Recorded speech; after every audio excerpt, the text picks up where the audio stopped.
Shall we be? well done, Rolling. Top marks. That should actually read. Shall we begin? Good evening, Asia. This is Rolling Swarm. Welcome back to the stream. I hope you are looking forward to some excellent tournament action because boy, oh boy, is that what we have got in store for you today.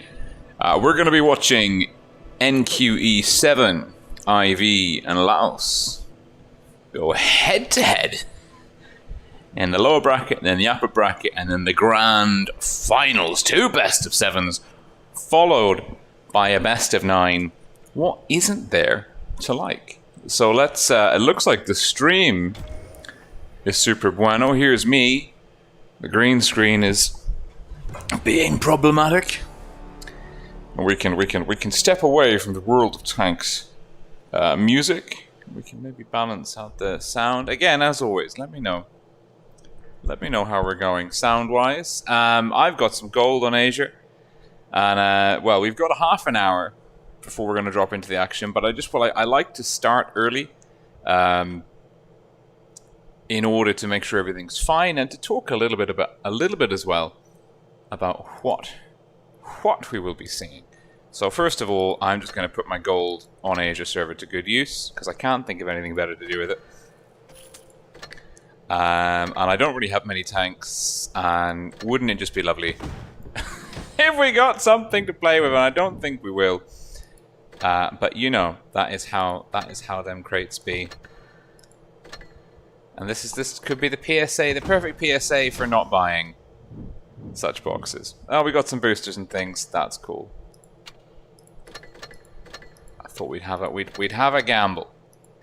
We'd have a double. We'd have a double for some tanks. Alas, no joy. Good evening. In Asia, it's evening. In Europe, it is the middle of Sunday afternoon, or the start of Sunday afternoon, the middle of Sunday day. We are going to be seeing 3 very, very good teams going up against each other in the final stage of the Challengers tournament. For those of you that don't know, I know we're going to be streaming through the portal today, so hopefully we'll get some new esports viewers in. Basically, the Challengers tournament, it's the middle echelon. It's the teams that placed 16th to 9th place in the Prove Your Skill tournaments. So, like, these guys are pretty good. They gave it a real good crack of the whip in the PYS series. Of course, weren't quite able to break into the professionals tournament, the upper echelon, shall we say, in the PYS, the top 8. But let's have a quick look. We're left with 3. Here we go. So actually, what we can start off is of course. We can start with me being completely in the way. Well done, Rolling. Just move me sort of out of the way here. So this is the brackets that we've seen so far in the Challengers tournament. So the teams were split up into 2 groups of 4, and they effectively played a best of 5 double elimination series, with the top 2 teams from each group advancing to the final stage. Now that was in Group 1, it was NQE7 and DUR. In Group 2, Laos and IV. And I mean, it's worth noting, you know, like NQE7 and IV actually come in with a bit of a bumpy road. NQE7 actually losing to DUR in the upper bracket finals of Group 1. And also IV, I mean, IV consistently losing to Laos. Now, that takes us through. We've already had part of the final stage play out, and I believe it was Maddox. Good old, not Maddox, sorry, Wild One's helper. Getting my wires crossed. Wild One's helper who covered that. Maddox is the brains of the operation, apparently, behind NQE7. Made his name in Feast and has set himself the personal challenge of taking a new team. Up to the lofty heights of esports in Blitz. So like I said, we've had some games played already. NQE7 faced off against IV, so the first place of Group 1 versus second place of Group 2. And actually, they beat IV pretty comfortably, 3-0, clean sweep, which is good to see. Laos, similarly, first place of Group 2 versus second place of Group 1, DUR. But we know DUR were able to pip NQE7 in the upper bracket finals of that group from the previous stage. Again, a clean sweep victory. And it was IV actually dispatched there. So a DUR Marlborough team go out in 4th place. Just still, like, they're still kicking ass in the tournament sense. But now what we have is IV are in the lower bracket finals. So what we're going to start with today is we're going to start with the upper bracket finals.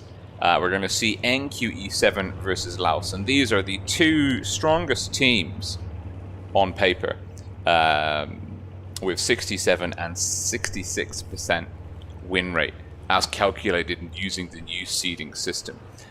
So basically that you looks at only the tier 10 victories. All of your tier 10 victories, or your tier 10 win rate, I should say, sorry, it looks at your tier 10 win rate across the entirety of your account and uses that to calculate your kind of your team's seeding or performance percentage.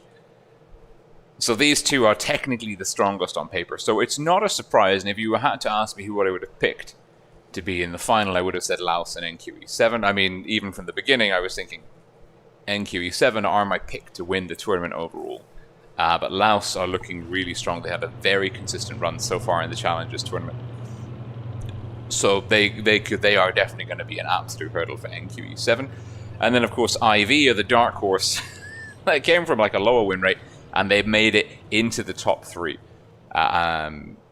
Which is like, that's pretty cool. That is pretty good for them. So yeah, we're going to see NQE7 versus Laos first, and if we just check the description, we're actually going to see the upper bracket final. So we're going to start on Oasis Palms, and for those of you that don't know, this is Oasis Palms. It's a lovely map, and that is going to be the start of our best of 7 series. So best of 7 is basically the first team to 4 victories will take we'll take the match. And the grand finals, best of 9. So there is lots of, I want to say, room for error, but the teams don't want to be making any mistakes. But basically, there's a lot of leeway in a best of 7 and a best of 9. You can afford, you can drop a game or 2, or even an entire map, and still be very much in the running. There's more battles. In theory, mitigates against any happenings that might be untowards. Disconnections, rare RNG events like Amorax and things. So like, the more battles you play, the more the team skill will be the deciding factor. At least that's my take on it. So we're going to start on Oasis Palms. We've got, everything's fine, everything's up. The stream is working perfectly, which is awesome. We're ready. We've got about another 15 minutes before the invites come through. So we've got the Shell Magnet, Silent Kaga, Cat Scream, who the FK are you, and Kasu. If you're watching on the portal, please do keep watching on the portal. There are some rewards. The rewards are only for those of you watching on the portal through your Asian server account. So do remember that portal rewards, when you're watching through the in-game portal, through Wargaming's portal, the rewards only accrue for each server on a server or login of that server. So for example, I've got an account on all 4 of the servers. So if I log in to the portal on my Asia server and I watch it like that, I will get the rewards on my Asia server account. You can't watch on an EU server, log in an account. Like, the rewards from this Asia stream don't go to EU, CIS or NA accounts. It should be obvious. You should know it by now. It's not new. It's not adventurous. But you'd be surprised. You would be surprised at the number of people that don't yet quite understand it. Oh, we've got Silent Kaga saying coffee. I've got my coffee mugs ready to go. I've got this thing, whatever this is, some whale conference one, and I have a rare, super rare, limited edition Blitz, an actual Blitz Twister cup that is a fully functional cup, thermos type thing. So, you know, It's the small things in life. It is the small things. Let's go back to my garage and let's have a look at some replays, because I think I've kind of covered everything. We talked about the teams. We've talked about the tournament structure thus far.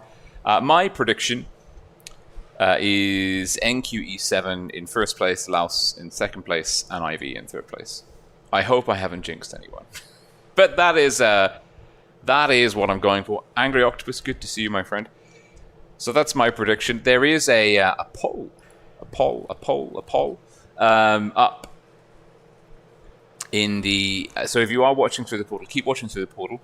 But if you want to swing directly into YouTube to make sure you can give the video a like and subscribe to the channel, which would be super bueno, you can also vote in that poll. At the moment, we've got 25 votes in. It's 68% of those 25 people think NQE7 are going to win. And then we've got 16% each for Laos and IV. So, you know, if you're backing IV or Laos and you think no way NQE7 are going to win, make sure you come in, just quickly dip into the YouTube channel and drop a vote on the poll and a like on the video, which is the way to go. So, replays. And also, if you've got a cracking mastery or an extremely good game replay that you want to show, you can, if you follow on YouTube, this is in the video description is the link to my Discord server. Join the Discord server, react, make sure you use the correct reaction on the rules, so then you get access to the full guest section, and then you can start leaving replays. And I will use replays in my streams, especially on the Asia server, because my ping is it's not so good. It is not so good. We've got some replays. Oh, we've got a replay from someone on EU in Sparta, Arshia, and it is a VZ113 Bronze Warrior replay, and I think this is definitely going to be worth. Yeah, I'm getting a lot of ghost shells actually as well. I am getting so many ghost shells. Like, I really am not having a fun I'm not having a fun time in the ghost shells. But we're loading up. This is EU server. We're going to see Arshia from the Sparta clan. They are actually a Sparta clan. This is a Challengers clan from the EU server. Worth bearing that in mind. So let's see. Got my little coffee espresso pot here. And if we just have a quick look at the teams, we're playing this replay on the EU server. Oh, it's a good flick. The sensitivity on his, I don't know if he's playing mouse or touch controls, mouse and keyboard or touch, but the sensitivity is high. You can see good players are constantly flicking the view left and right to see what's happening, like spotting. Okay, what's been spotted? Unlucky not to get any damage on that shot, to be honest. Now the enemy team, yeah, it's 3 10s, 4 9s per team. Greens have got the advantage on the medium flank, which they are pushing, but it's awkward because the Jagdpanzer A100 really would prefer to be in the city, I think. Now, do you fix the gunner? Yes, you do. He fixes the gunner. I say fixes the gunner. He heals. I mean, he's made a pretty good. This is a great spot for any of you wondering about vineyards. If this is a spot where you should be playing, if you've got a tank that can operate hull down relatively effectively, that also has, I mean, he's spotted up, loads of spotting, already output a solid damage, blocked some shots, getting assist damage in. He's doing a good job. He's doing a really good job. I'm feeling slightly seasick. The amount of camera movement this man has. Just hammering the engine of the ST1. And if you keep an eye on the minimap, you can see the green team pushing up to the top left. Looks like they're going to be fighting with the Jag and the E50. But he's already, the VZ113 is meta at the moment, actually, in Clan Wars, in tournaments. It's got a great armor profile, and it's the DPM.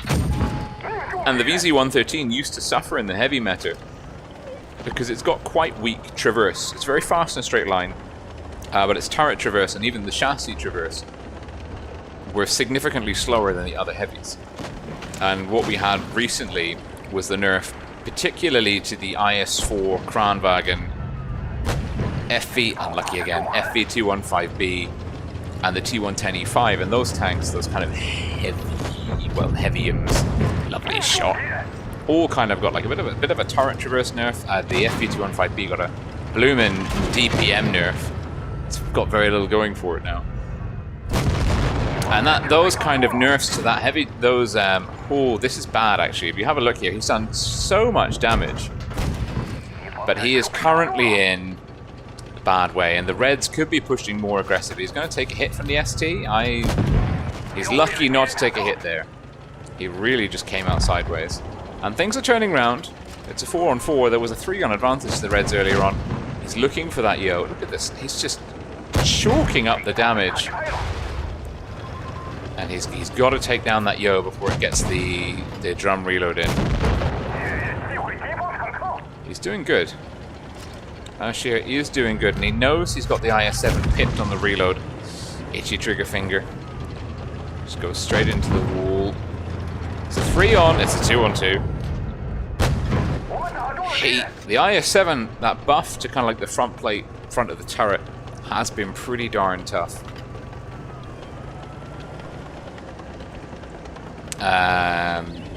Because now it is a bit of a monster head-on, and you can see the VZ-113 is even struggling without heat.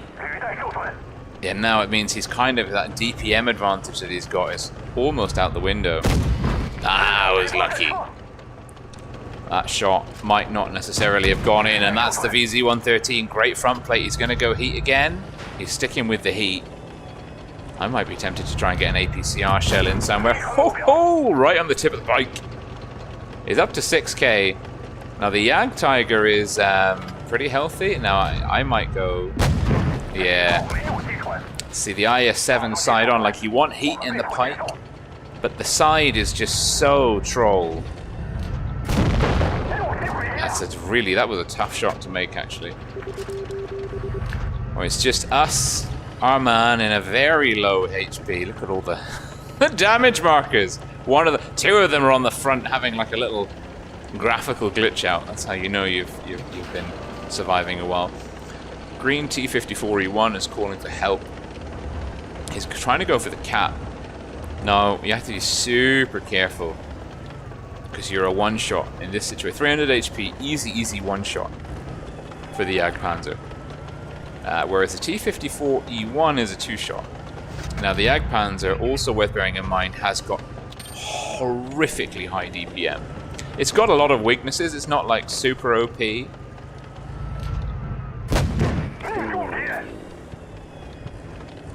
He was still spotted then as well, actually. He's trying to... This is playing really well. That good side scraping, looking for the reliable damage, but he can't push too aggressively. He's really in a bit of a bind here. The 113 as well, like the gun handling is pretty darn good. Uh-oh. He's just got to stay hull down enough. He's looking for that final shot. Oh, he picks it up. Oh, share with a kill shot. What a good game.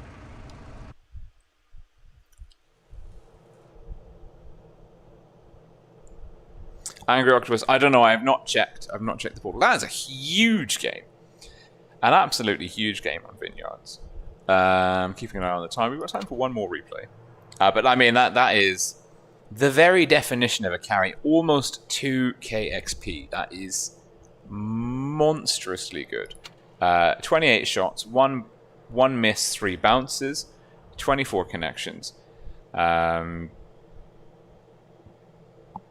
picked up some pretty 2 key bounces actually as well. But I mean, all in all, really, it's basically the only person doing any damage to that IS-7 and even the ST-1. A lot of legwork. A lot of legwork indeed. Throwing money into the pit of premium ammunition, but you need it. You need to use that. You really need to use... And getting a scout in a heavy tank. Absolute madness. But you really need to use that premium ammunition against certain heavy tanks when they kind of get you head on. There is no shame in using enough brain cells to know what ammunition type you should use. A lot of people say, like, oh, you're using Pramo, no skill. It's like, no, I'm pretty sure this is a good decision. I'm going to push forward with my choice. So well done, Durantia, superb. We're getting... They had some more votes in, 30 votes. NQE7 on the poll are still the favourites at 67%. Laos and IV tied at 17%. Good to know that the Asia server and everyone else kind of agrees with me. Hey! Try to hit AMP0 on Blitz. No, Darminy. I'm sorry. It looks like Noel or Noe, but I'm trying. Oh, Darminy sounds like Darminine is a Maltese surname, so that's pretty cool. Okay, we've got time. We've got time for one more replay. Let's see what we've got in the old.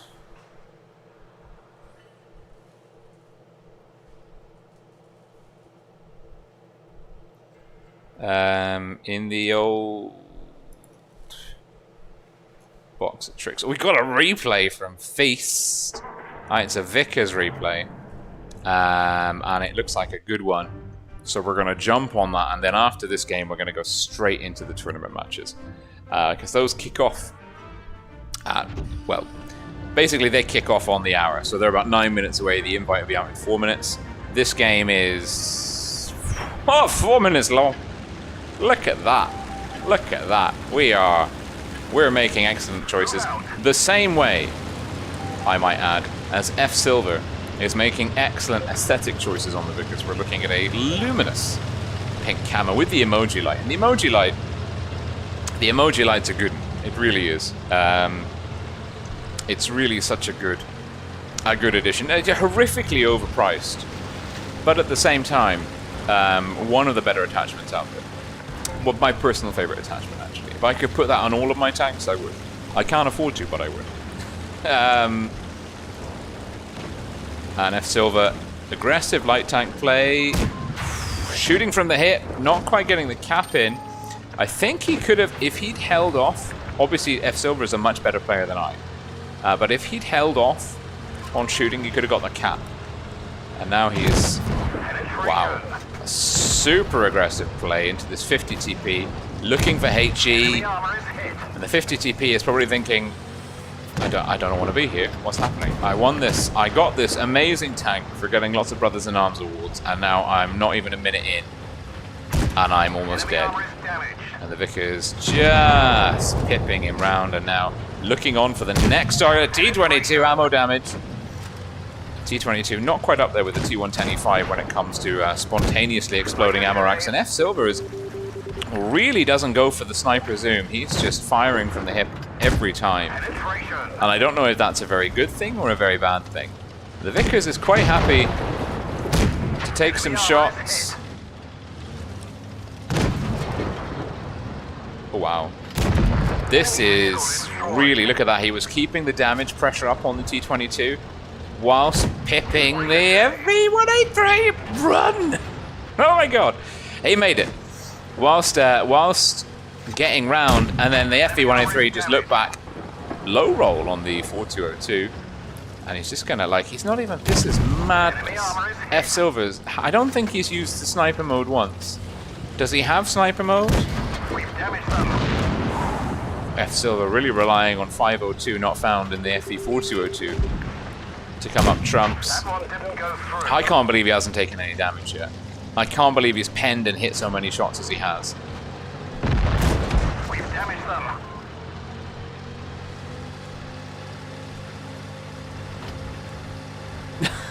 In the chat, everyone's lamenting about their poor memory skills. That's so relatable. That is so relatable. Nope. He did zoom though. He did use sniper mode. And he's just gonna push right past. Ooh. It's such aggressive play. This is a beautiful replay. One, his playstyle is now he's in a Kolobanovsky situation. Oh my god, this is a bad situation, though.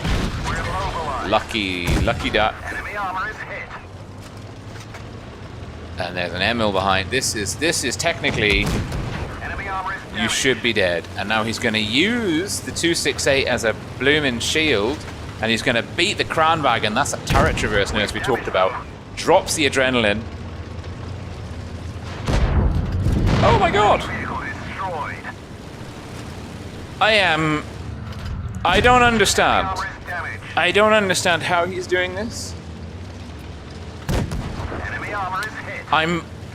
Not only am I impressed by the aggressive driving, I'm also blown away by his ability to pen shots like that without zooming in. Oh, hold on. Wait a minute. Awesome. Super chat detected. Enemy Thank vehicle you. destroyed. Thank you, Blitz for Spartan 617. That is much appreciated. Will help us keep the lights on. It's a huge game. Absolutely huge game. Kolobanovsky, high caliber, top. Like, I think he used sniper mode once, maybe twice. He has no business being that good. Huge game from S. Silver. What a replay. 2 phenomenal replays. Speaking of phenomenal replays, hopefully we're going to get some good action in here. We're just going to wait now. Welcome, Eugenio D. Thank you for subscribing. This is the room. We are ready. We've got a box. I'm going to go in. There's a 3-minute delay on the stream. And what I don't want to do is be in the room before 3 minutes in case anyone is stream sniping. Of course, the reason we have the delay is to make sure that teams can't, like, suss out what the other team is doing. But this is a best of 7.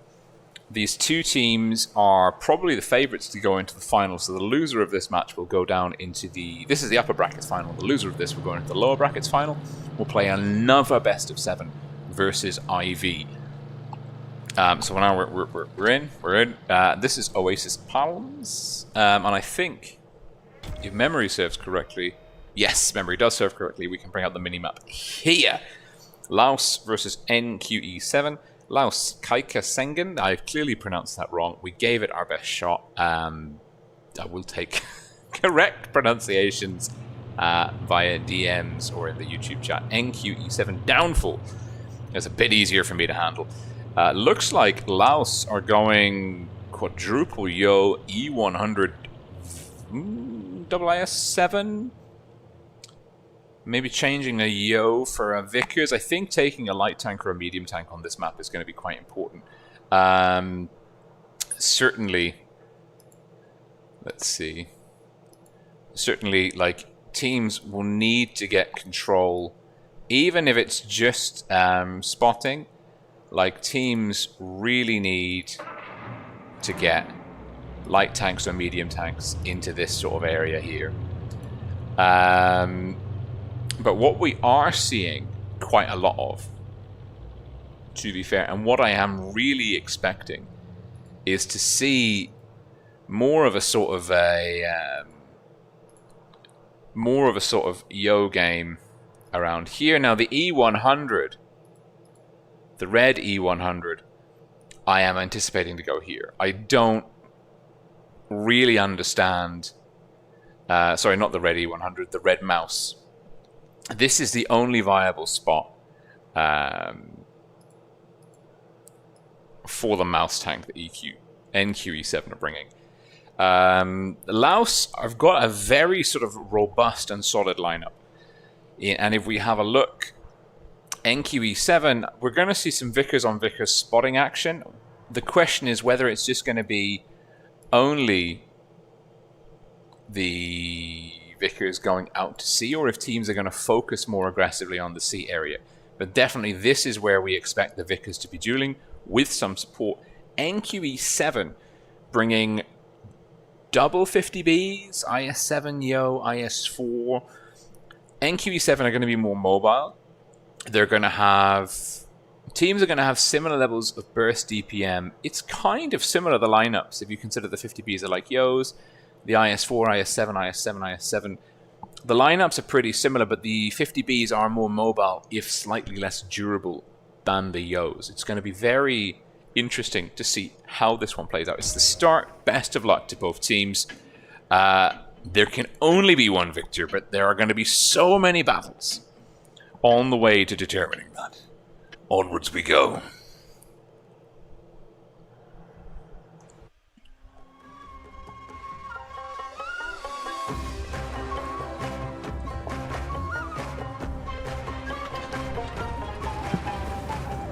And let me just open what is definitely a can of Coca-Cola.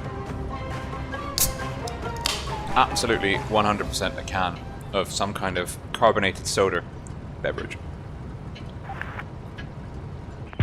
07 to Beksu. And I'm going to apologize in advance for the team, for the pronunciations. I'll do my best. Laos, blue team, north spawn. NQE7, red team, south spawn. We'll put the team logos up in between this one and the next one. Silly me, I forgot to do that.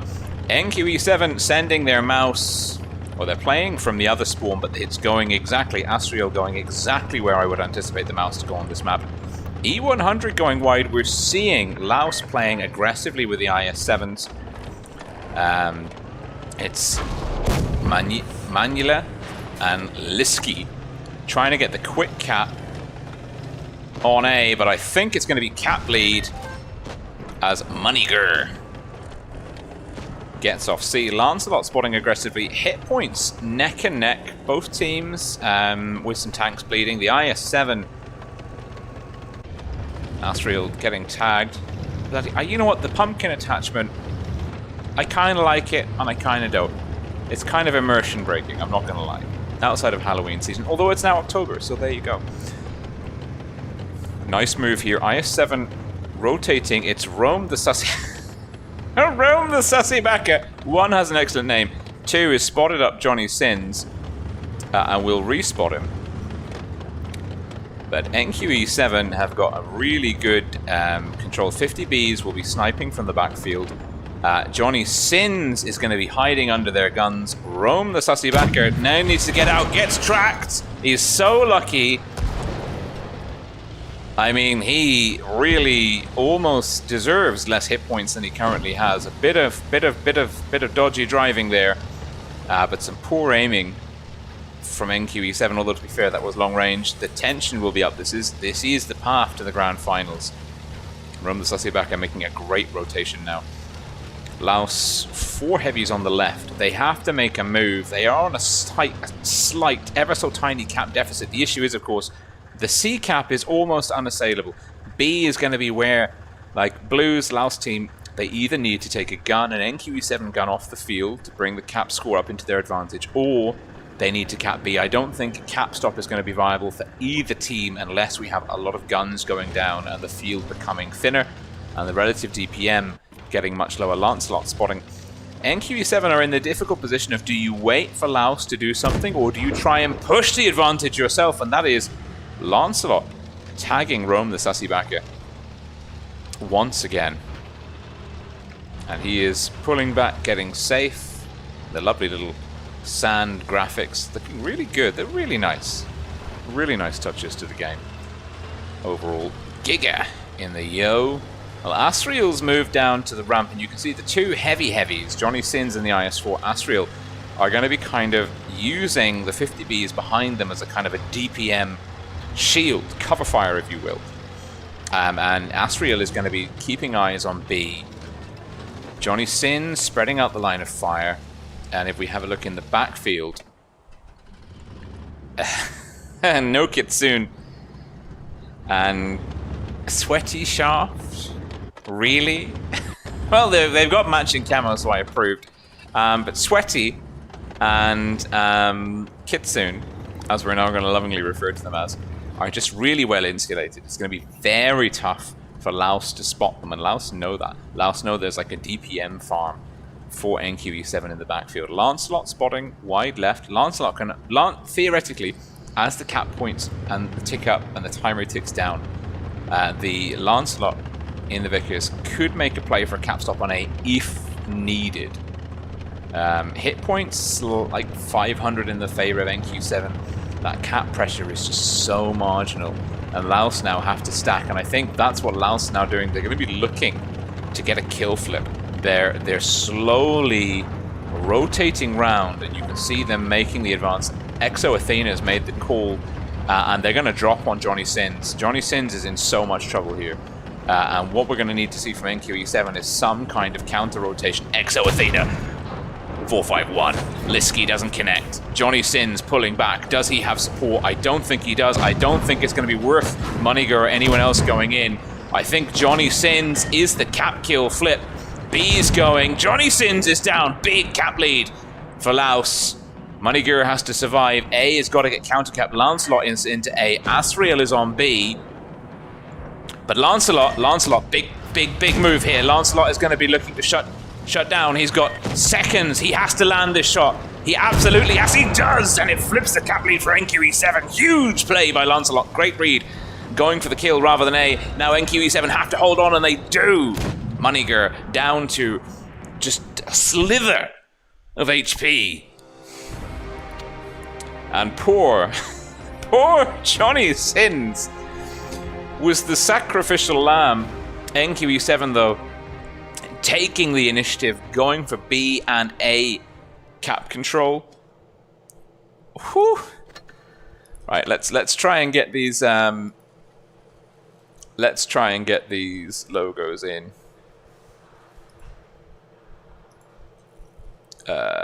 Yeah. Wow. Okay. Forgive the oversized NQE7 logo. That is rather large. And hopefully you've all heard that before at some point in your life. But let's see. Image. No, this one. It's also rather large. But they're sort of roughly the same size. So we can just stick that one over there. Amazing. Amazing. Amazing. What a cracking first game. Really nice. I mean, the Asia server gets so much stick online.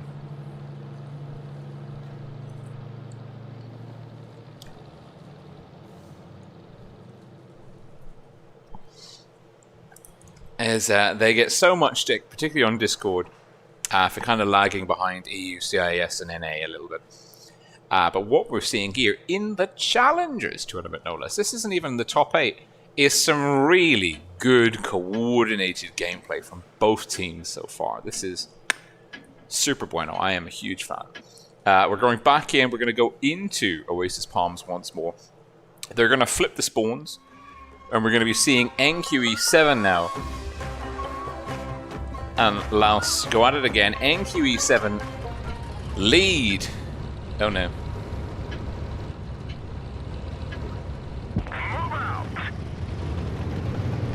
NQE7, I'm just going to move the E7 logo up so it's not obscuring Exo Athena's lovely name.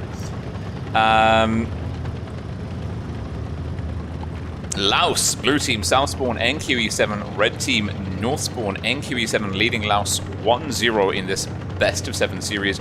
And nobody going for C this time. We're going to see a very aggressive play. Although Johnny Sins in the Crown Wagon making his way potentially out for C. Asriel getting tagged quite heavily. Was that Exo Athena with the pen? I think it was. Huge chunk of damage. And A is capped. The IS-7's Laos bringing Triple Yo, T22, double IS-7, E100. Rome the Sussy Backer has taken a hit. And Laos intelligently pulling away from a good move. Johnny Sins can get the counter cap on C. It's going to be about an 80 cap lead to Laos by the time Johnny Sins is capped off C. 80 point cap lead. Yeah, 80 point cap lead. And that is awkward because one kill is basically one kill in a supremacy game is an 80 point flip. It's plus 40 points for your team, negative 40 points for the enemy team. That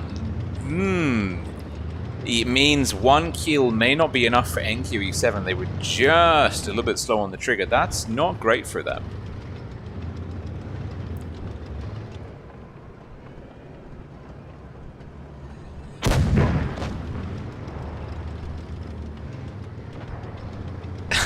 I'm just reading the chat. Yeah, you know what? There's 14 player names here. It's really a struggle sometimes. Laos, though, kind of on the back foot, though. This is interesting. It's a lot of names. It's difficult. Lancelot really just controlling this outside field once again. Very comfortable in that Vickers tank.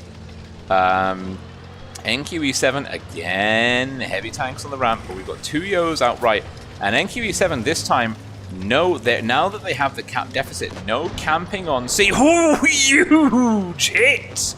Oh my goodness me, Giga got, and he's, oh wow. Those Yos are just penning the shots, but look at the number of hit markers on the front of that tank.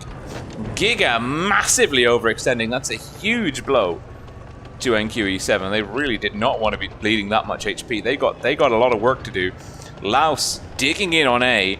NQE7 trying to establish those angles for Crossfire, trying to lower Laos's hit points down to be able to push in and farm, and they would have a significant hit point lead if Giga hadn't just peaked way too aggressively. And that is the tricky thing with the Yos. And Sussy Backer and the T22 uncatchable is going to be he's just going to be trying to do the spotting here. Although technically I think the front of his tank is outside of the bush. We'll see. We will see. And you can see there's 5 Laos tanks spotted, 5 NQE7 tanks spotted. We're halfway through the game. We've got 3 minutes and 30 seconds to play. Big hit into Exo Athena. Who connected that? Was that a double shot? I think it must have been. There's no one with that kind of alpha on the field. Now there's a 2.5k HP lead. Laos are in that corner. They're in a pocket. They're getting bled. Exo Athena's calling for the attack, but really, Kitsune's taking a hit. I think all things being said and done, Laos are in a lot of trouble here. There's a lot of low hit point tanks, especially Exo Athena. This E100 is just not able to angle up. And it's going to be Johnny Sins in with an easy kill shot. Yes, into the cheek. And that has almost potentially flipped the cap lead. And there's a huge hit point lead. Laos now having to counter-rotate. Liski, well, Kitsune's down. It's still a gun advantage. Shaft, also known as Sweaty, he's in trouble. This is going to be down to the wire. The T22 might be able to pull it off here. It's still a gun advantage to NQE7, but they have now got B as well as A. Oh, Giga ammo racked! Bexu ammo racking Giga on A. NQE7 have the advantage here. 4 on 4, 2 caps to 1. They will push over. Oh no, there goes Blanks. Rome and the Sussy Backer and Green Meadow taking down. And it is great defensive play by Laos that wins out. That ammo rack could have been pivotal. I didn't see how much HP he had to begin with, but Laos tying it up 1 for 1. And the next map is going to be Yukon, one of the newer maps, not the newest map, but one of the newer maps. It's so new, I don't even have. I have to make a new briefing for it in Strat Sketch. Let's see. People asking for my face during the battles, and I think what we're actually doing is we're just going to rely on. Let's see. Show me the money. Oh yeah, we're just going to have my face in between battles, because that is what we're going to do. And it is now currently tied up 1 for 1. Laos, NQE7, and what a great series it's been. Both teams, and we're seeing this, and this is, I mean, bear in mind, this is the Challengers tournament, this isn't even the top 8 of the professionals. There's very, very good situational, like, cap awareness, cap pressure awareness, some really good cap control. We had some excellent examples of that from NQE7 in the first game, and Laos, a really solid example of that in the second game. Great defensive position. They bled so heavily. I really thought they were done for in that pocket, but they proved that they could operate quite effectively. Anyway, this is the Yukon map, and we're going to be going in and seeing what these two teams do now in a new map. Yukon, I'm still not convinced the meta is settled on this. Laos bringing triple IS7 Yo T22 double 50Bs. It's mobile. It's a very, very mobile lineup. NQE7, conversely, double IS4 and Mouse are more robust, but not as fast. They're bringing a Vickers. Vickers T22 could be an interesting lineup. Only one 50B that's blanks for NQE7. If we get to join the game, I'd love to show you the game. I don't know why it's taking us. Oh, okay, we haven't missed any of the game. That's good. Time to roll out. That is good. NQE7 Red Team North Spawn, my frame rate RIP for some unbeknownst reason. Laos Blue Team South Spawn. Laos making aggressive moves out towards D. The mobility is a mobility. Medium flank favors D. NQE7 sending WO, WIS4 to counter D. It's going to be a cap lead for NQE7 based off the CB rush. And it's XO, DX, NGA. Jesus, we're going to call him XO. XO, DX. Now pushing in, and it's a double cap lead. D's been quickly capped by the IS7s, and they're pushing in super aggressively. A minute in, and Kitsune's in a lot of trouble. Kitsune has been farmed, and a nice shielding by Giga, but I think that... Wait a minute. That was a kill. I'm not sure I'm allowed to say this name.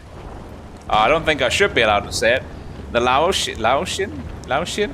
And the Laotian with the kill shot. 50Bs, and Laos are extending a gun and hit point advantage quite aggressively, and they are eating NQE7 alive. Giga does have support from Blanks. Blanks now on a drum reload. Laos just pushed in hyper aggressively. They saw a potential partial NQE7 countercap on D. Asriel barreling in the mouse. And Giga's low. Giga does have all 3 shots. Will bounce the IS7 once. Asriel connects. Asriel picking up bounce off the Laotian. And T22, Rome the sussy backer, shutting down Giga, and this one is surely going to be Laos's. It was just a complete opposite to the 2 games we've seen before in Oasis Palms. It was just a rock. It was just absolute carnage. Everyone getting sucked into the brawl just past the D cap from the blue spawn. NQE7 kind of getting rushed, and Laos with the cap lead, cap advantage, sensing a gun and hit point advantage, but now it is turning. Oh, no, it's not turning anymore. And Laos looking to get their teeth sunk into Lancelot. It's a huge HE roll, and it's going to be a bit of ram damage. Lancelot was so healthy but moments ago, and is now getting bullied by heavies up close and personal. And I think Lancelot is going down to Manula. He is.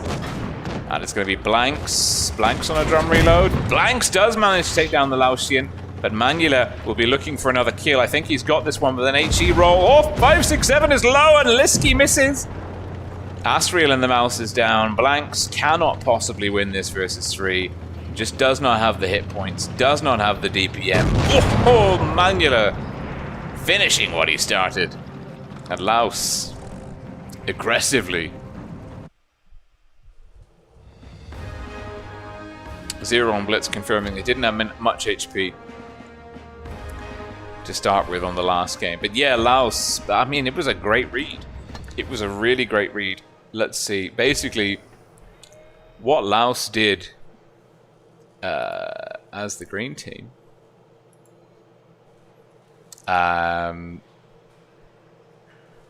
playing from the red spawn, of course. What Laos did is... Oh, no, they played from the green spawn. They had double IS-7s in here. They got the quick cap. They also had the cap on B, and I think it was another heavy that got the cap on B. But what they ultimately ended up doing was just pushing through here. And the issue, of course... Let's make sure we don't miss it. The issue, of course, is that the mouse from NQE7 and some of the other heavies, they were isolated. The issue was basically Laos saw an opportunity to push aggressively, very aggressively on this area with a numerical advantage. Now they farmed, I think there was a red IS-4 here, and he just bled. Like, really, really here, this IS-4 bled a lot. And part of me thinks that this IS-4 bleeding so aggressively so early on catalyzed and gave Laos the impetus they needed to make that aggressive. Even though they had the cap lead, even though they had the gun lead, it gave them all the information they needed to know that they should just push, absolutely push on NQE7 and drive home that advantage. And it was a good read. You can't say fairer than that. It was a super good read by Laos. Now Laos, blue team, south spawn this time. We're seeing again triple IS-7 at 113, double 50B, T22. Laos again, the more mobile force. NQE7 though, bringing 50Bs of their own this time. T22 Yos, but the mouse, Astriel, he's played really well in the mouse so far.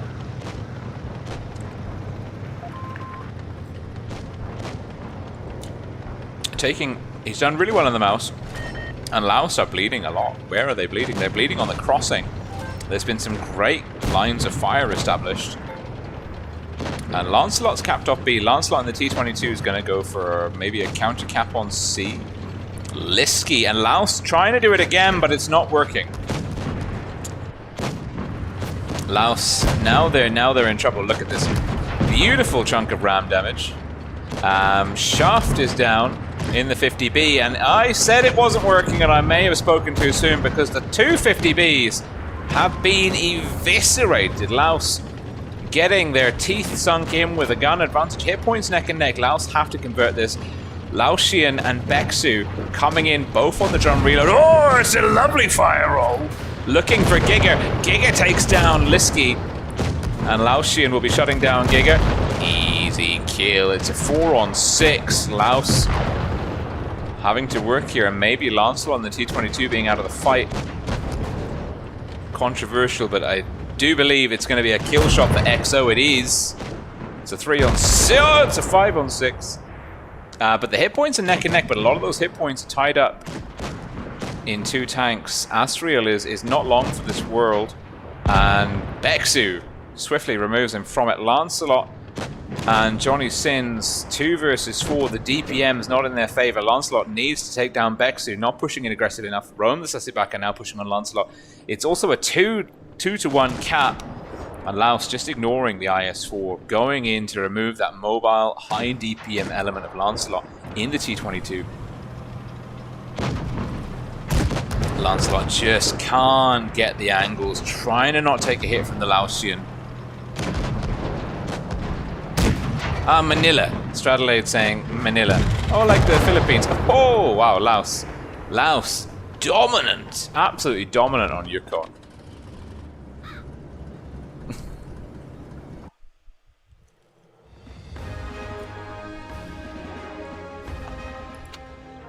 And that is a solid performance by Laos, and it puts them onto match point. And the next map is Black Goblin. Now Laos clearly had the better of NQE7 on Yukon, and it just they played super aggressively both times. And the first time it made a lot of sense. I saw why they were doing it. The second time, I thought they bled too much HP. I thought they put themselves out of position. But the speed at which Laos burned down the NQE 750Bs was astonishing. There's some really, really good performance by Beksu and the Laotian. Who the FK are you is rooting for Laos. Just astronomically good. And now we're going into Black Goldville, Laos, double 50Bs. It's Beksu and the Laotian. And we've got XODX and XO in IS7s. Liski and Manila also in IS7s. Rome, the Sussy backer, the dedicated light player for Laos. Lancelot, the dedicated light player for NQE7. NQE7 again with the I'm not sure the IS4 is working for NQE7 here. It's a tried and tested workhorse, but I've not seen an IS4 do anything pivotal yet in this series. And Sweaty is in a Yo, Astrid in the IS4. No mouse. This could be an improvement. I think NQE7, the mouse, has been kind of like an anchor weighing the team down. It's kept their mobility low. Johnny Sins in the Kranwagen. Low DPM, but really good hold down. And an auto reloader mechanic, which can't be sniffed at. Match point, though, to Laos.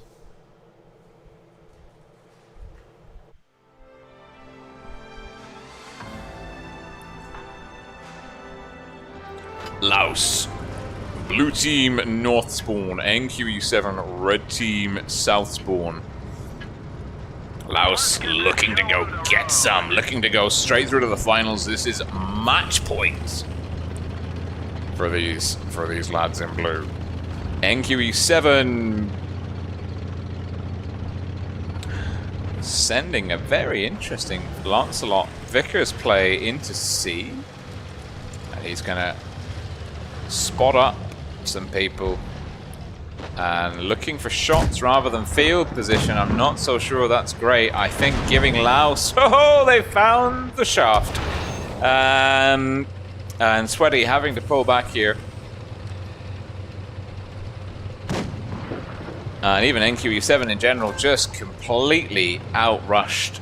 And the IS7s, that's the speed of the IS7, you can't argue with it. And now with the very strong upper glasses turret, like head on, it's an IS7. It's not a bad tank.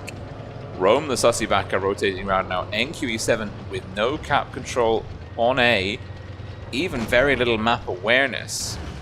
Lancelot will be going for A. I think we're going to see Rome, the Sussy backer, try and counter cap A when Lancelot goes for it.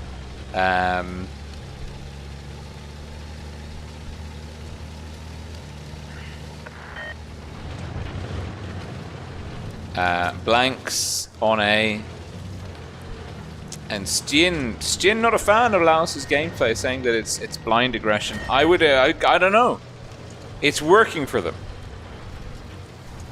If it works, don't knock it. But there's a huge cap lead for Laos, and NQE7. Well, I'm not sure NQE7 like having the cap deficit. I think NQE7 is a team that needs to have the cap lead and then work from there. And I'm not really sure that they're going to be able to take B. And there's no real isolated or vulnerable guns from Laos' side.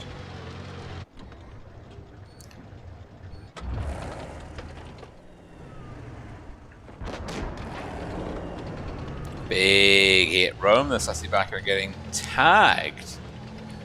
And if the Vickers goes for Laos, that will be huge, because it will be their eyes and their mobility from cap control down. And it will put NQE7 in touching distance.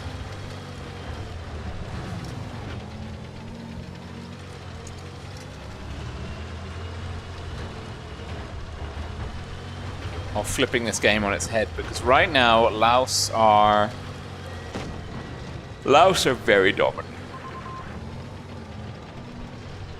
And I'm trying to get a feel for where NQE7 are going to make the push from. And with Giga, Asriel, and Sweaty,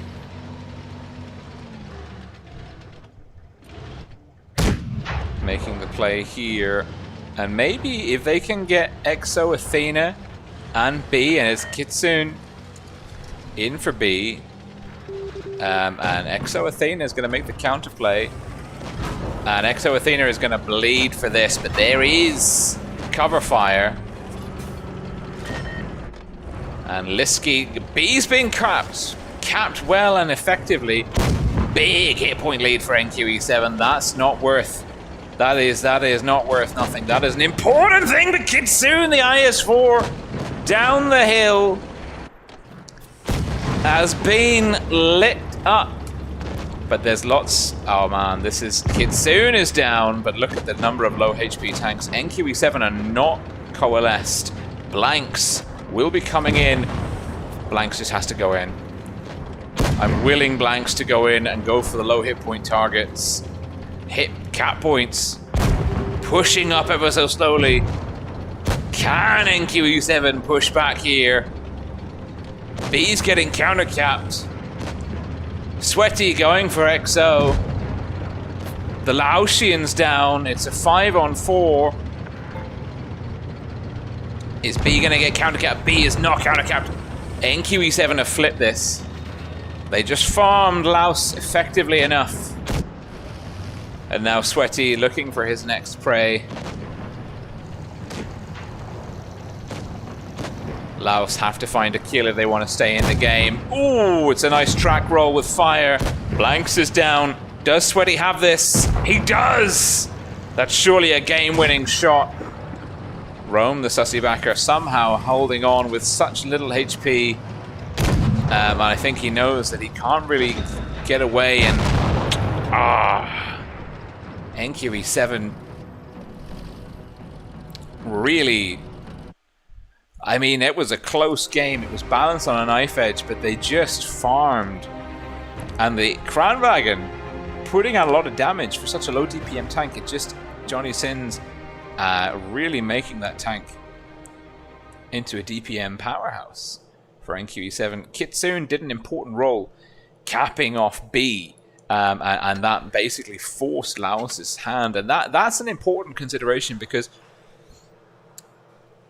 the moment NQE7 had B, Laos would have been aware of the fact that they had to push in, they had to start taking guns or counter cap B, and that pulled them out of their defensive position on the heavy cap. They were dug in the city and they had to, they absolutely had to leave the C cap. So if we have a look here, basically Laos, they had the Vickers here, they had an IS-7 here, and they were very well dug in to C with a very healthy cap lead. Their mistake was not controlling B, because the moment NQE7 got B, I mean, they sent Kitsune in here with cover fire. Not only did they get B, they also took this IS-7 really to task, and they punished Laos a lot for letting them get B, and then Laos had to come out of the city. NQE7, great awareness, farmed Laos as they came out, carried that kind of like hit point advantage through to the end. And it was that cap flip on B was so pivotal, and I think teams can really learn a lot. Like, if you let that third cap go to your opponent when you got a cap lead and there's still enough time on the clock, you have to be able to then counter push, and I think Laos didn't set themselves up. Not only did they not set themselves up to defend B adequately, they had a good counter push, and Kitsune in the IS-4 ate a lot of damage. But then Laos were kind of spent after that, and were constantly chasing their tails. So it's still match point to Laos. Laos leading NQE7 3-2. In this best of 7 series. NQE7 red team, North Spawn. Lancelot playing passively, doesn't have anyone other than Exo Athena slowly working their way up. And Laos, blue team, South Spawn again using that IS-7 core to get an aggressive play on C. And it is Liski and Rome the Sussybaka that will have a huge quick cap on C. Laos, they love getting the cap advantage. It works for them. Didn't work for them last time, but so far, like, more often than not, we've seen Laos play aggressively for the cap lead when they can get away with it. Now, it's a similar lineup from NQE7, 50Bs, Yos, IS7s, Cranwagons, IS4. It's Asriel in the IS4. Kitsune in the garage.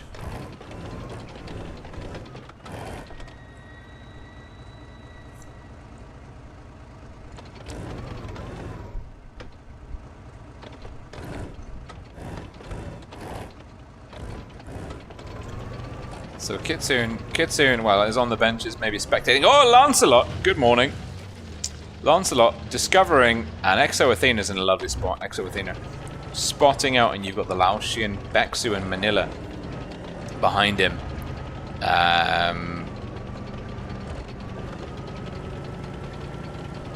And Lancelot will put away. That's a solid 600 HP lead for Laos. With a 600 HP, 25 point cap leads. Oh, it's getting extended. Giga again. Giga, we've seen Giga bleed a lot before in the IS4 on the ramp into Oasis Palms.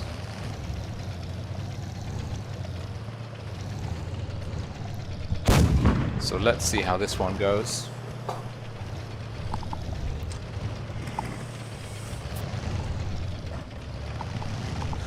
I am curious, very curious to see, because NQE7 have to do the same thing again, more or less.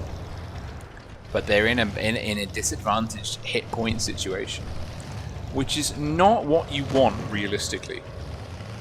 NQE7, if you are the attacking team, you need as much HP as possible because you have to cross. That means you have to bleed. They are stacking, though. We're seeing NQE7 stacking again the other side, and maybe they're going to make a play for B again.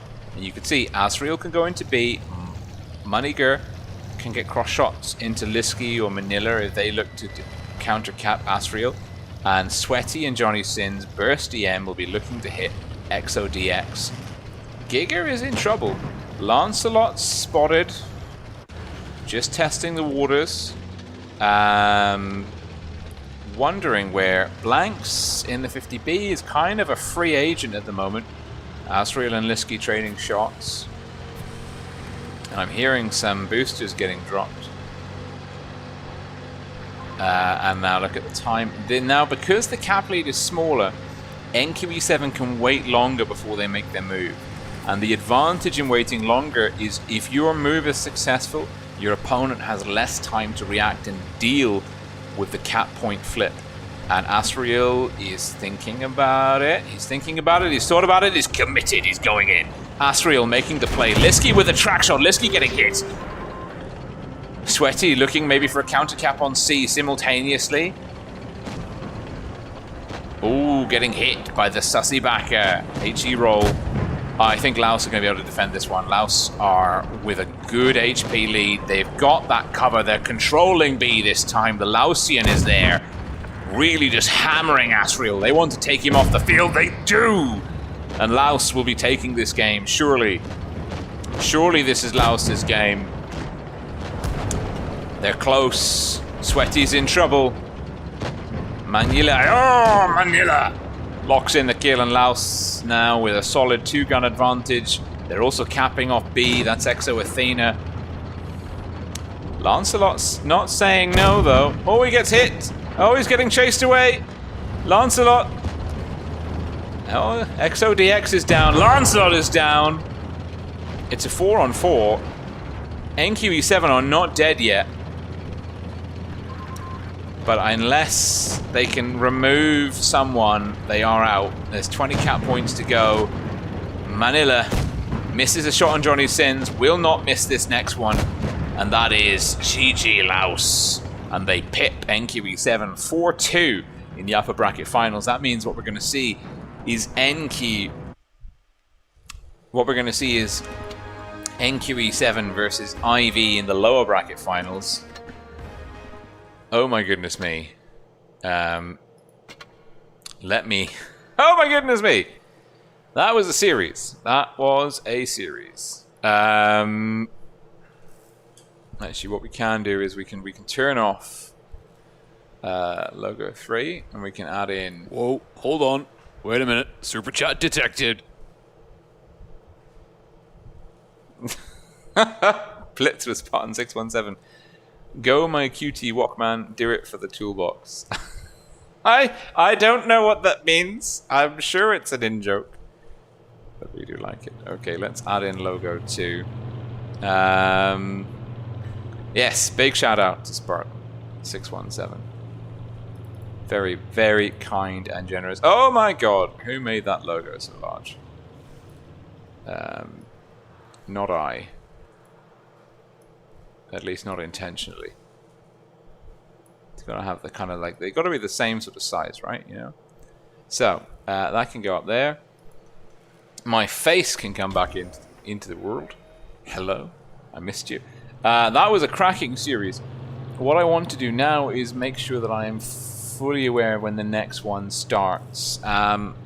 It's going to start 10 past 2 actually.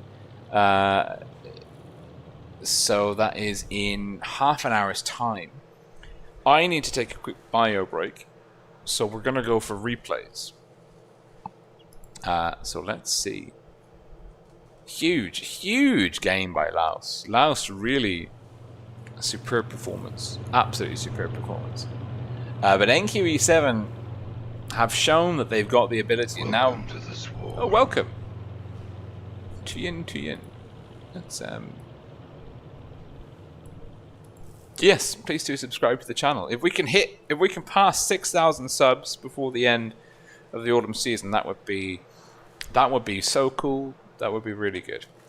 I don't think we will, but we can try. Yeah, so the next one is the next match is in about half an hour's time. So I will find a replay befitting of your time.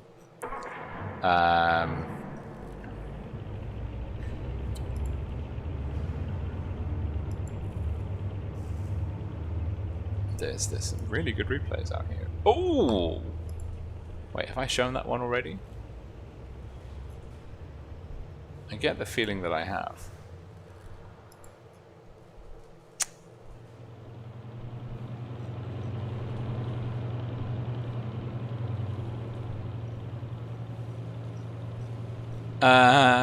We've got a replay. A 183 replay from the Deal for Real. He hasn't sent in a screenshot. I know nothing of this replay. So let's see. And I am just going to quickly duck out. There's no logos at play here, so they can get turned off. I'm going to leave you with this glorious replay, which is long enough for me to go use the bathroom. Aha! Success. And I will be back with you shortly.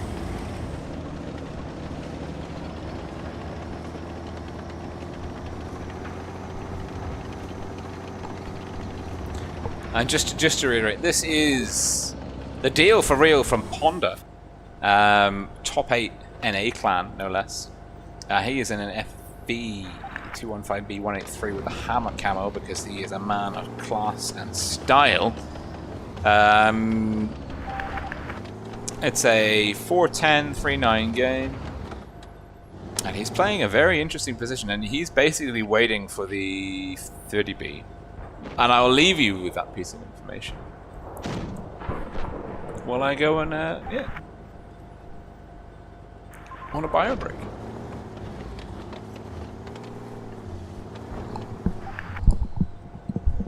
Also, before I go, the poll is at 93 votes. I'll end the poll before the start of the next fixture, but it's currently 59% think NQE7 are going to win, 28% are backing Laos, and 13% are backing IV. So if you have an opinion about who's going to win the Challengers Tournament on the Asia server, get voting.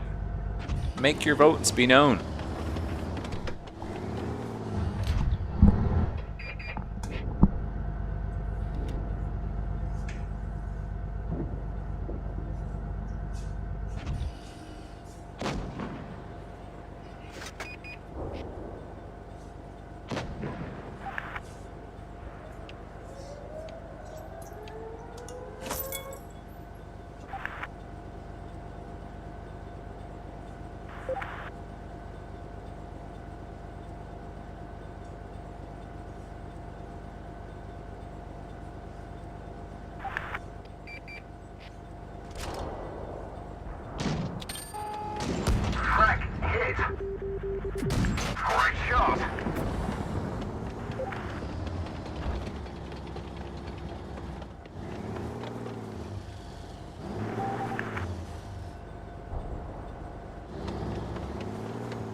Enemy vehicle destroyed.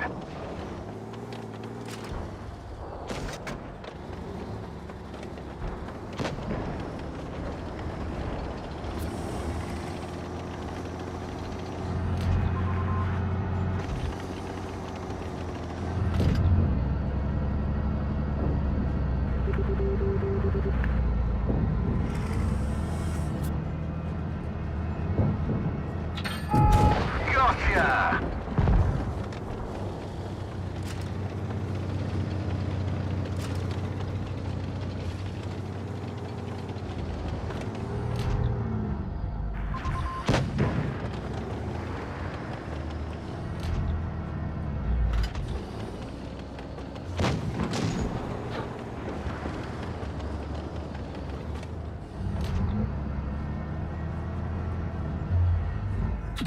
Enemy armor is hit. Lit up like bonfire night.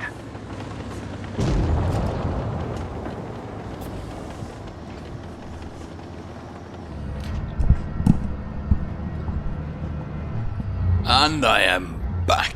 Sweet gentle Jesus, our man has done some pretty good work so far already. Oh, that's an ambitious shot. I'm not sure I would have taken it. Though to be fair, Hori and Emil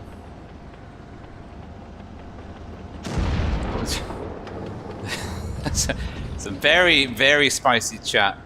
Someone on the green team is lamenting the spotting proficiency of the... Oh, that's another ambitious shot. And that's a... Oh, now the Hori is making a bit of a bad call. That's pretty good. Is he gonna go for it? Aim. Oh, good night! Destroyed. A comfortable roll. And now where is the Emil? The Emil can theoretically clip him out. Unlikely, but possible. The deal for real, anticipating where his next target will be. Just pushing in with a hit point advantage. Happy to take one hit. Might not be happy to take another hit. Oh, he's been tracked! Panic. Aim. Bounce. Boom! The deal for real with a 5.3k game in the FE. I didn't catch the beginning of the battle. But that was a well-deserved mastery. Big game. Big game from the deal for real. Ponder Clan, NA.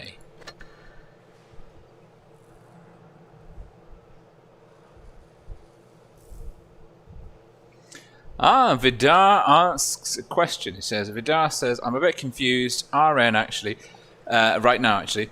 The tour is double elimination. Laos hasn't lost a match, so if they lose the grand finals, what happens? They lose the grand finals, they lose the grand finals, and they come second. It is a quirk of the double elimination system. You are not the first person to ask this question. And it really depends on... It really depends this side. Come on, green screen. Do the work. It really depends on who you ask, whether the double elimination is fair for a team that goes straight through the grand finals and then might lose in the grand finals. It's the system we have. It's been the system that's been in place in Blitz for as long as I can remember in double elimination formats. That even if you go undefeated into the grand finals, like if you lose that one fixture, you're out. So that's a bit tough. In answer to that, what I would say, however, is that Wargaming have basically I think most of the Challengers tournament, the group stage is best of 5. Then the final stage is best of 7.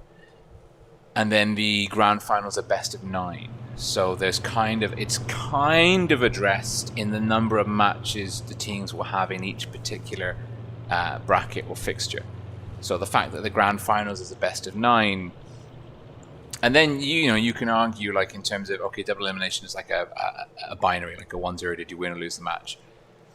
But like for example, if we look at Laos and NQE7 in the final stage, they've met, they've played one game, but one fixture, and it's been 4-2 to Laos.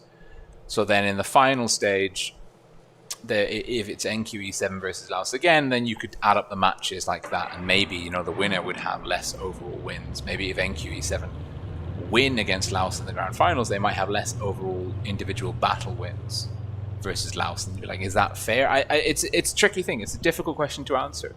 If you've got any ideas on how to fix it, let me know. But that's pretty cool.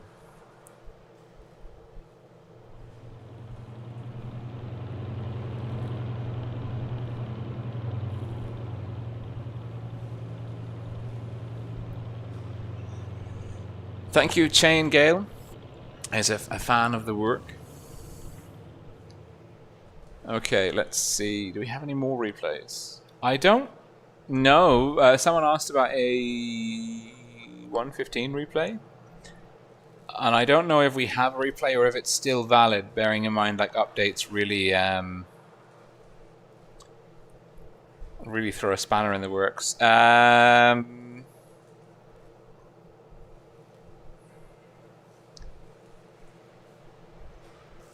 We've got a replay from EG, the Malachite dude at TVP. I don't know if I've seen this one before or not. We can but try. Aha! Success. This is a replay. This is a replay from Endgame, no less. The Malachite dude. I don't know if I've seen this one or not already, but we're going to use it now anyway. Interesting to note he's running the camo net over the optics. That's not the choice I make.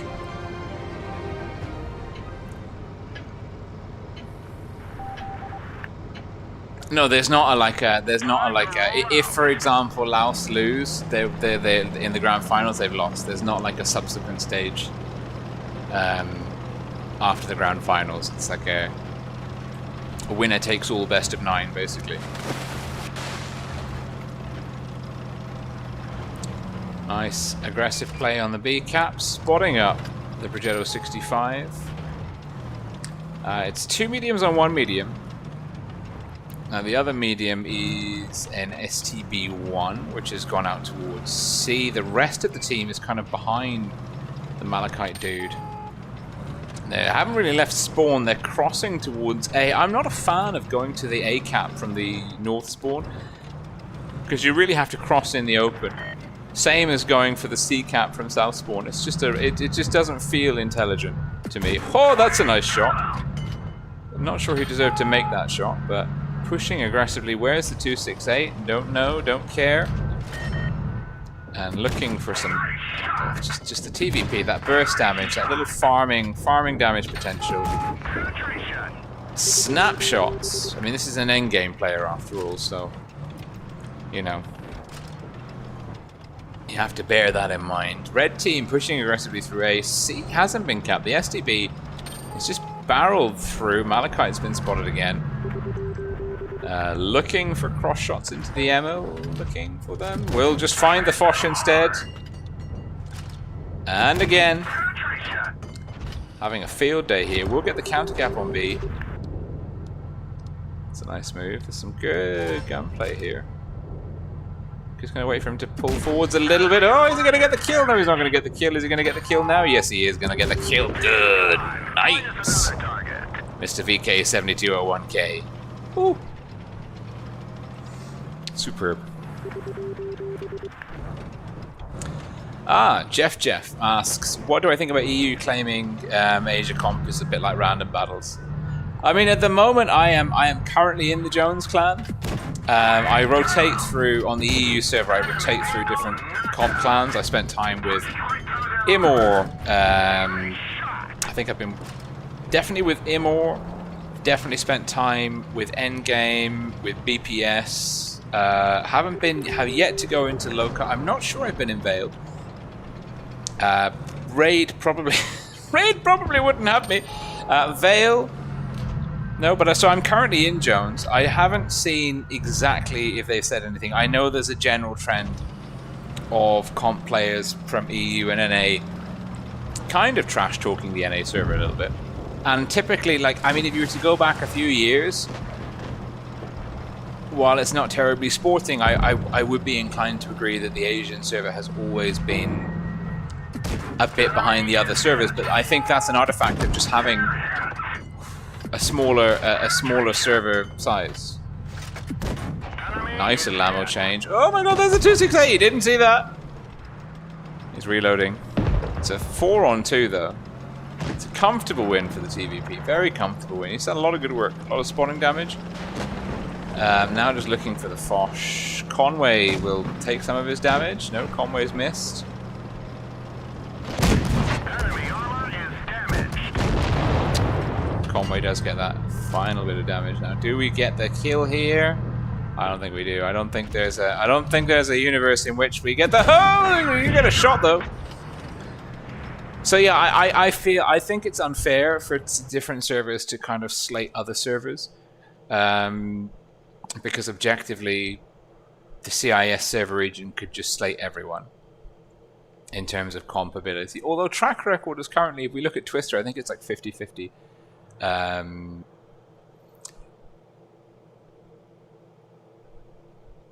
CIS EU, but probably like the CIS service has nasty things about like EU, NA, and Asia all combined.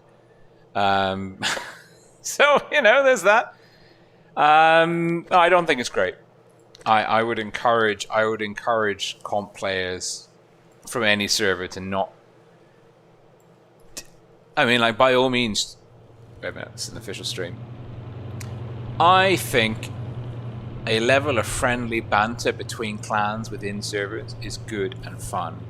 It's a difficult line to tread. And even friendly banter between servers, like, you know, like there are a lot of players now which play like for teams on other servers, or share strats or like training or whatever. Like if you can do it in a sort of respectful, friendly way, it's cool. But sort of generally trashing an entire server might not be the best thing, in my opinion.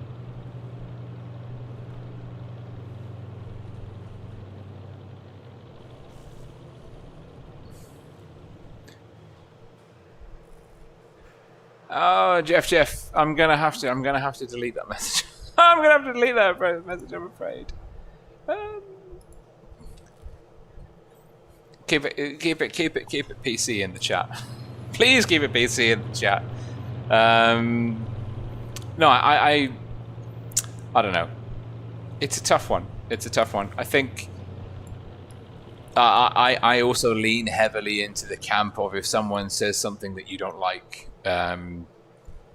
you can just ignore it and or grow a thicker skin, which is that's not terribly good advice, of course, and certainly isn't suitable to everyone. But that is sort of my. Okay, we've got time for a battle, and then the invites will be out. That's my sort of general feeling about the matter, shall we say? But like, I get it. It's not good. And if you've got any specific examples, or you'd like me to have a word, let me know. Because I think, you know, as an esports community, we move forwards further together than we do apart.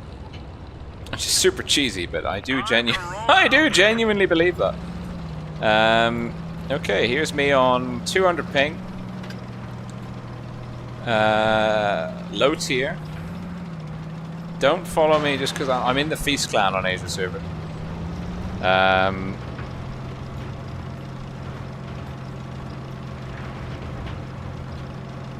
I really do suck on PC controls in general, especially with a team that's not going the same way as me. Now,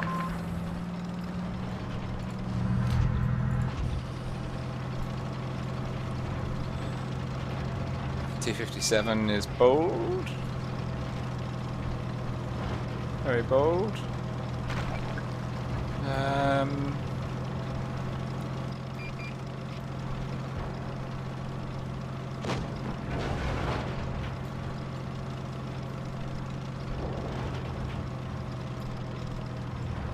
So he's being bold. We can work with that. There's 3 TDs, no 2 TDs that we might be able to get the drop on. Enemy vehicle destroyed. Yeah, boy. Is that kill stealing? I think it is kill stealing. I don't care. Are we isolated? Is he pushing? What's he thinking of doing? We've got the 57 with us.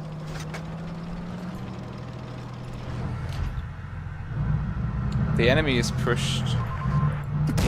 Enemy armor is damaged.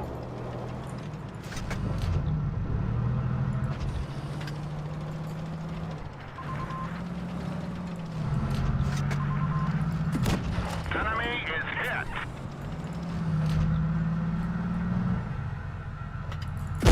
We've hit them hard. Go on, 57. Get that kill. No, don't get it. Heat. 200 ping. They're knocked out. Easy breezy. Into the back of the enemy. There's a VT somewhere. Where is the VT? Oh, hello. I'm just sting them. Like looking up helps. Like looking up helps. There's the VT. That's the tank I want to take off the field the most. Oh, good. Okay, 4 versus 6. Wow.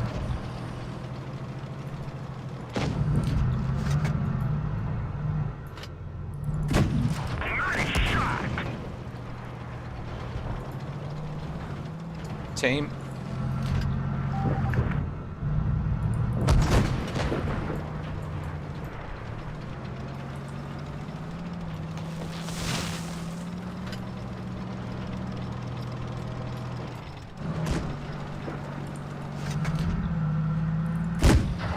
Penetration. We're done for. Get out. I mean, that's a good job, guys. You hide in there. You hide in there. This T-57 might have to carry the entire damn team.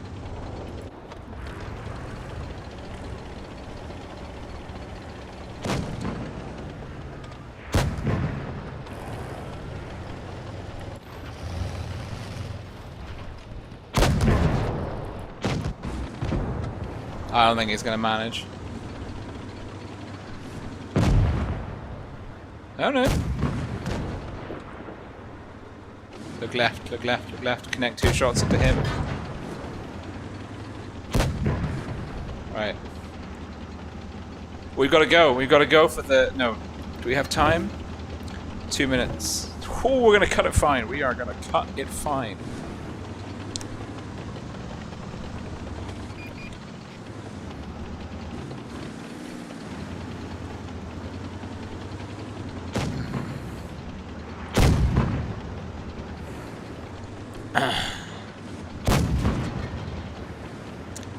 Can this T-57 make it? He's taken the opponents down to a clip.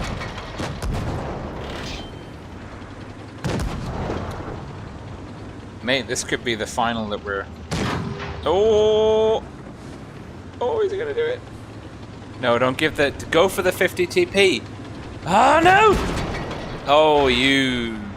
Absolute spanner. 1. 2. 1! No! Oh, you're so close. No, no, run. Run, run, run, run, run, run, run, run, run, run, run, run, dead. GG 50 TP. GG 50 TP. Easy win.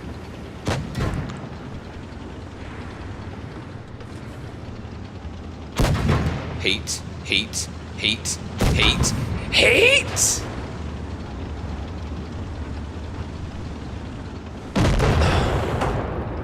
What a roller coaster of a game. If I'd only played well, we might have won it. Oh my god. Go. Ready. Oh wow. I can't blame him. He played very well. Use heat ammunition next time. I can put an inactivity that way. Oh man. I can't believe that. Ghost Troubles? No, not Ghost Troubles. 200 ping. 200 ping in Team Troubles. Good lord, Wargaming. Get with the program.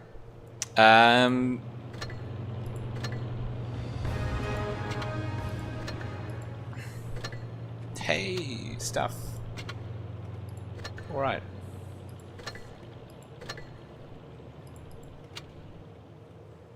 Oh dear. Right, we're going into the tournament room.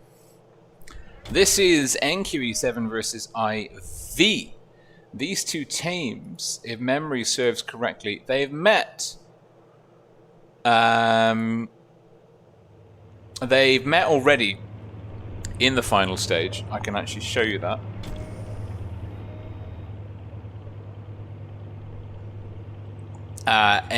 It was a 3-0 sweep to NQE7. Oh Jesus, the green screen. It was a 3-0 sweep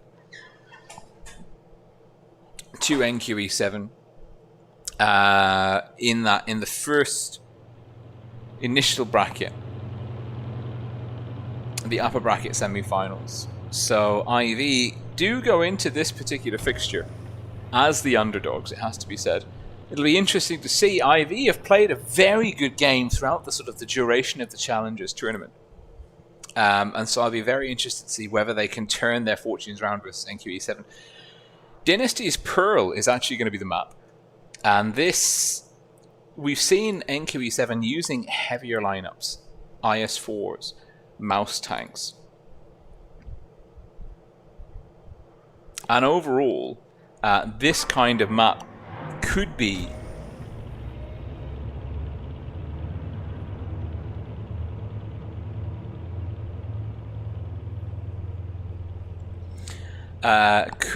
very well suited to NQE7 sort of play. So NQE7 will start in the south spawn in game 1.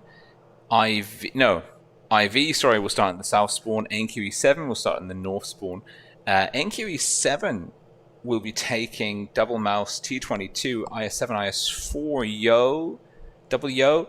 Now the mouse tanks, you've got to expect them to be playing this lane. This is the mouse tank lane. C cap wise, now C is an interesting. I'm expecting the Yos and the mouse tanks for NQE7 to be sort of in this kind of central area on the city. It's difficult to call because no one's really signaling or teeing up perfectly for C. There's no super quick elements. IV are taking the 113, IS7, T22, IS7, 50B, E100 mouse. Like IV have got a real mix of tanks here.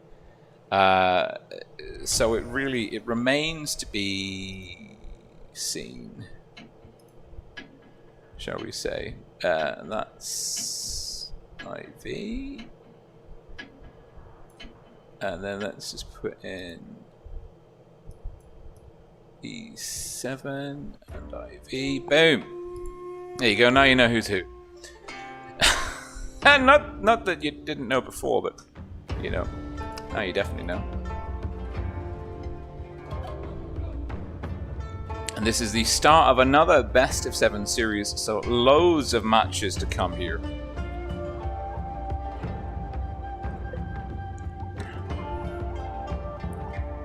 NQE7 slightly slower, I would say. The 50B veteran and the 113, and I'd like to join the match before it starts. Please, Wargaming. Please. Please. The 113. Oh, we've missed the first 3 seconds. Pivotal stuff. NQE7 blue team north spawn. IV red team south spawn. Looking at the lineups, IV are slightly more mobile, and they'll be looking to use Van Gogh 1890 in the T22 versus Lancelot, also in a T22. to sort of control the A area. Nice note, like, yeah, no real sort of pressure going on the A area with these teams. Asriel and Muniger kind of going up this B area. Interesting to see Giga and Muniger further out. Supermouse, and no surprise, getting farmed. Good 1.2k HP lead getting carved out for NQE7, although B has been capped.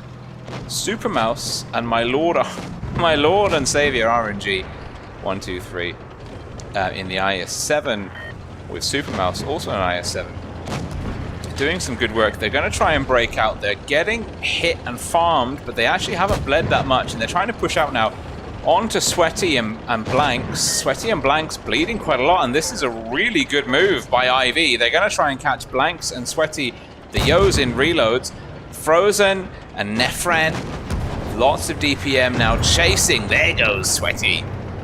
And Blanks will be the next call, and it's a gun advantage. It's still a very solid hit point advantage to NQE7.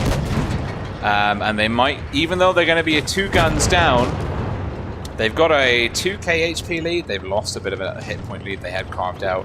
NQE7 will be looking to use those mouse tanks. Asriel has to get that shot on Frozen. He does. That's huge. Johnny Sins now looking for Demon of the Round. Doesn't quite finish. Giga will hit. And now there is a gun.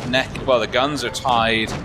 The hit points are hugely in the favor of NQE7. C is getting capped by Asriel. No one's really bothering about B. It's a 2-to-1 cap advantage, a hit point advantage almost for NQE7. There goes Supermouse and Giga. It's a 4-on-4. NQE7 riding a dominant hit point advantage. Caps are no longer the concern of this match. This is a brawl to the end. IV very splintered. Nefren getting chased down. And it is Lancelot in the T22 doing that important kill confirm work for IV. And sorry, not Lancelot. Yeah, Lancelot. Sorry, Lancelot, not Van Gogh. Lancelot. This is Lancelot. I found it eventually. Oh no, it was so close. Asriel was looking to make a pancake out of Van Gogh. Didn't quite pull it off. And now Van Gogh shut down by Lancelot. Finally pens that T22.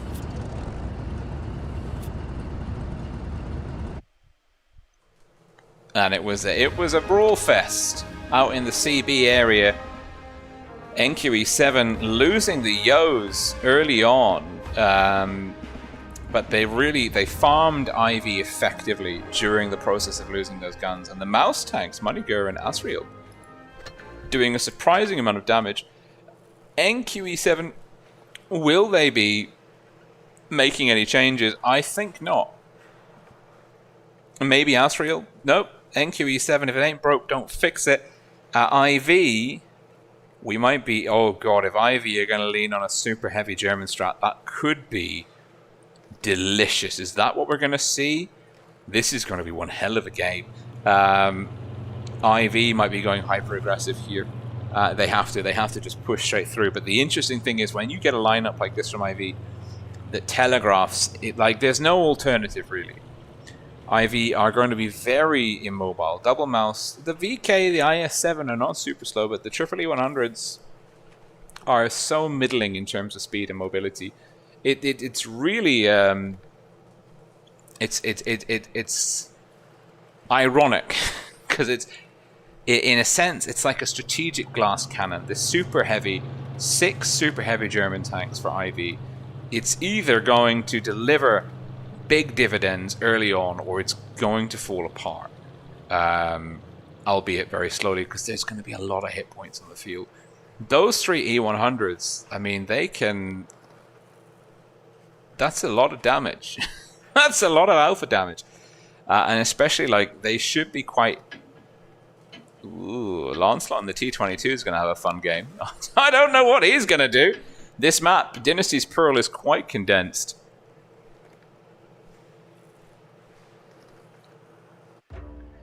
I'm not sure. I'm really not sure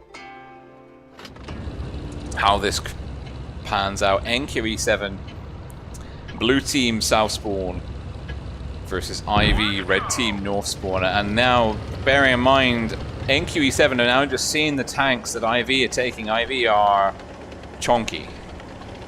They are the fast food consuming team of this fixture. There is a lot of hit points. I mean, it's a 1.2k HP lead, and they've only got an extra heavy. Like, NQE7 have only taken the T22 as their mobile element, and Giga, of all things, is trying to quick cap B. That's gutsy. That's real gutsy. And Super Mouse will be making their way in.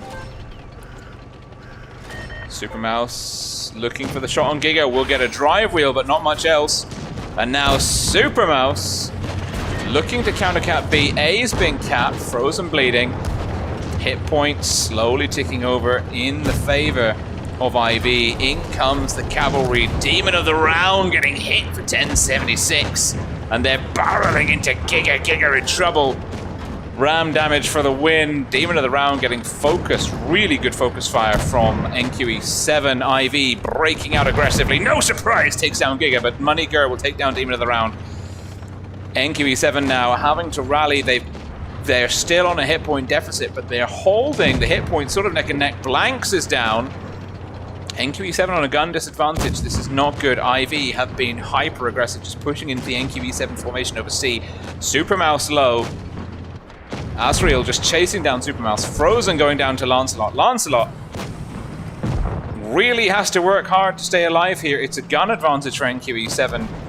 Lancelot in the T22 will be working hard to survive. Doesn't manage to bounce a shot from my Lord RNG. Nefren! Oh, 619. Good night, T22. Did good night, Shaft. And NQE7 now.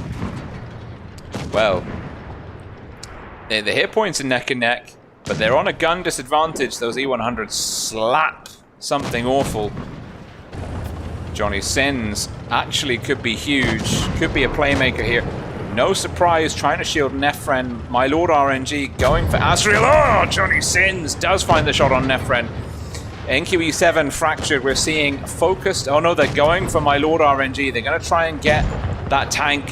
Van Gogh takes down Asriel and the Mouse. No surprise, shielding My Lord RNG. Johnny Sins spends a lot of time looking for no tank. It's the hit points advantage is for NQE7.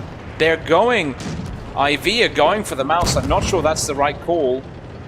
Johnny Sins could make an absolutely huge game here. No surprise. If Money Gur can take down No Surprise. And oh, look at the cap points as well. Oh, it's a bounce. My Lord RNG picking up a bounce.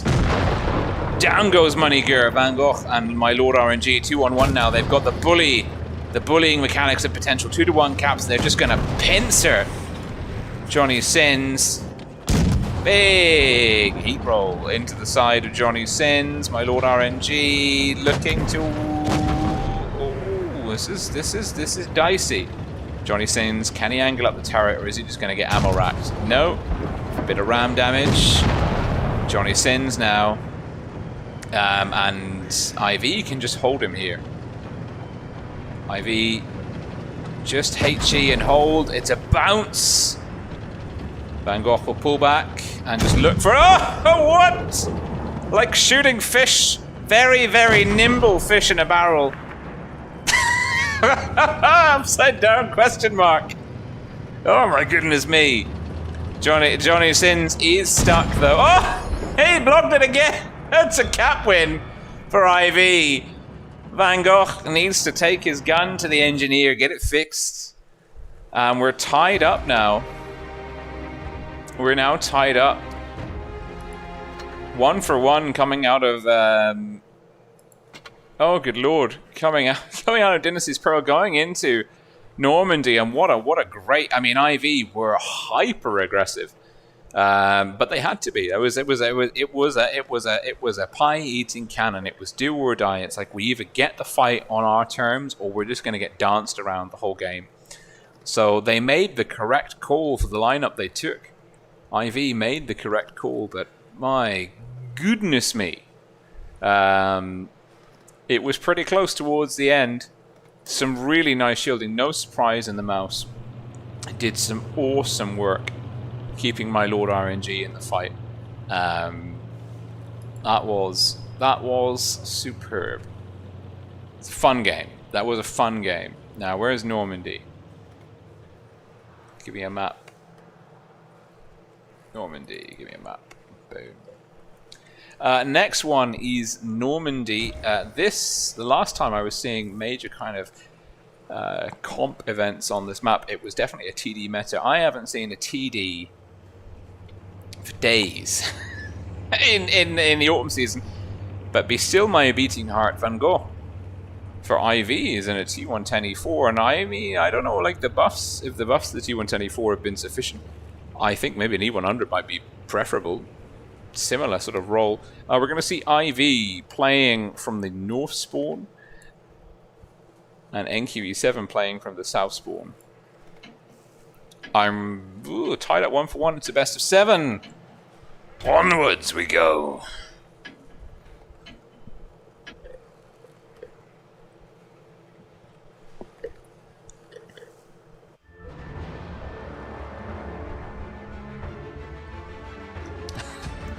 Galaxy Inquisitor, your call, T22 fast cap C, Mouse and E100 to hold B, was logically correct. The teams just had different ideas. Like what you suggested was pretty fair and reasonable. NQE7 blue team south spawn, IV red team north spawn, tied up 1 score apiece coming out of Dynasty's Pearl. Bear in mind these teams, NQE7 have beat IV 3-0 the last time they met. In the Challengers tournament. They've only met once. That was at the first round of the final stage. That was a best of 5. This is a best of 7. First team to 4 victories to take it. IV with a rapid cap. It's Nefren, my Lord RNG. IS7s for IV. Quick capping. D, it's going to be a cap lead for the red team. They've got a 50B Crown Wagon, Yo T22, and a T110E4. It's the first TD we've seen all season, going up to, well, where exactly ever you would expect a TD to be. Sweaty in the TD spot for NQE7, but he's not in TD, he's in a 50B. It's a triple Yo, Vickers, IS7, IS4, 50B strat for NQE7. NQE7, the more mobile team, I would argue, just because the T110E4 is a bit of an anchor. There's some really nice work being done here by Lancelot. It's just perfect positioning to not get spotted by Demon of the Round, who's in the T22. Uncatchable tasteful camo for IV, and actually the Vickers with the mobility, with the HE, with the view range and the light tank camo could be advantageous, but IV are making a push, a really aggressive push. Oh my god, the ISF is barreling into C.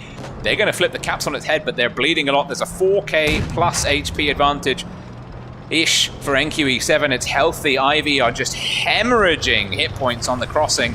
They haven't even managed to cap B. They've all they haven't managed to cap C. They've lost Nefren. It's 3 caps and a gun advantage and a huge 4k, almost 4k HP advantage to NQE7. They are looking dominant in their position here. Sweaty is getting pushed by No Surprise, which is a surprise. He managed to get over there quite healthily. He's got 2 in the chamber. We'll get 1 into Sweaty. Sweaty is on the drum reload looking for my Lord RNG. My Lord RNG will have the kill shot on Sweaty. It's a 2-gun advantage. NQE7, Lancelot going toe-to-toe with Demon of the Round.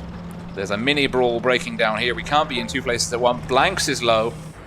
Blanks going down. No Surprise looking for another kill, although potentially there's Moneyger pushing in. Blanks will get taken down by No Surprise.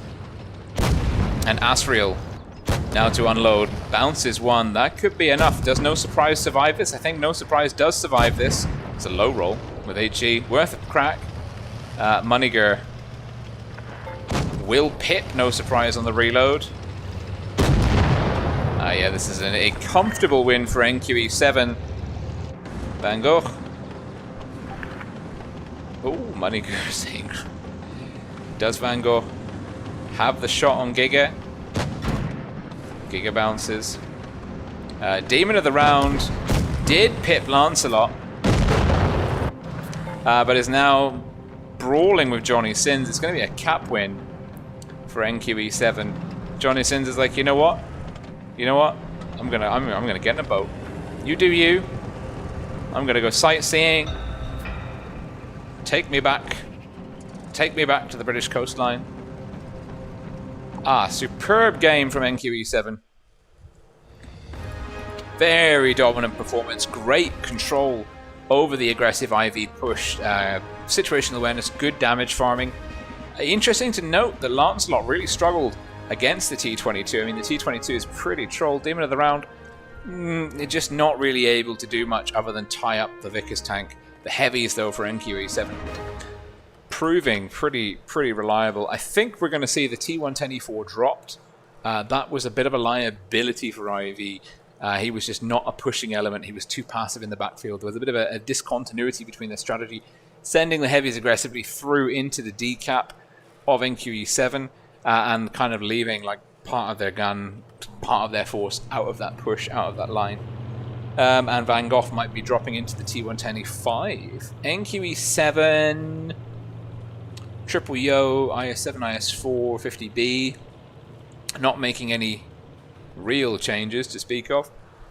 IV, and I think the Triple Yo here could be a good call. Like that burst damage, we saw it used very effectively on No Surprise. No Surprise in the 50B had a nice play, pushed on Sweaty in the TD area from NQE7 up to the right behind D, but it was ultimately not enough. So the question is, what is Van Gogh going to be put in?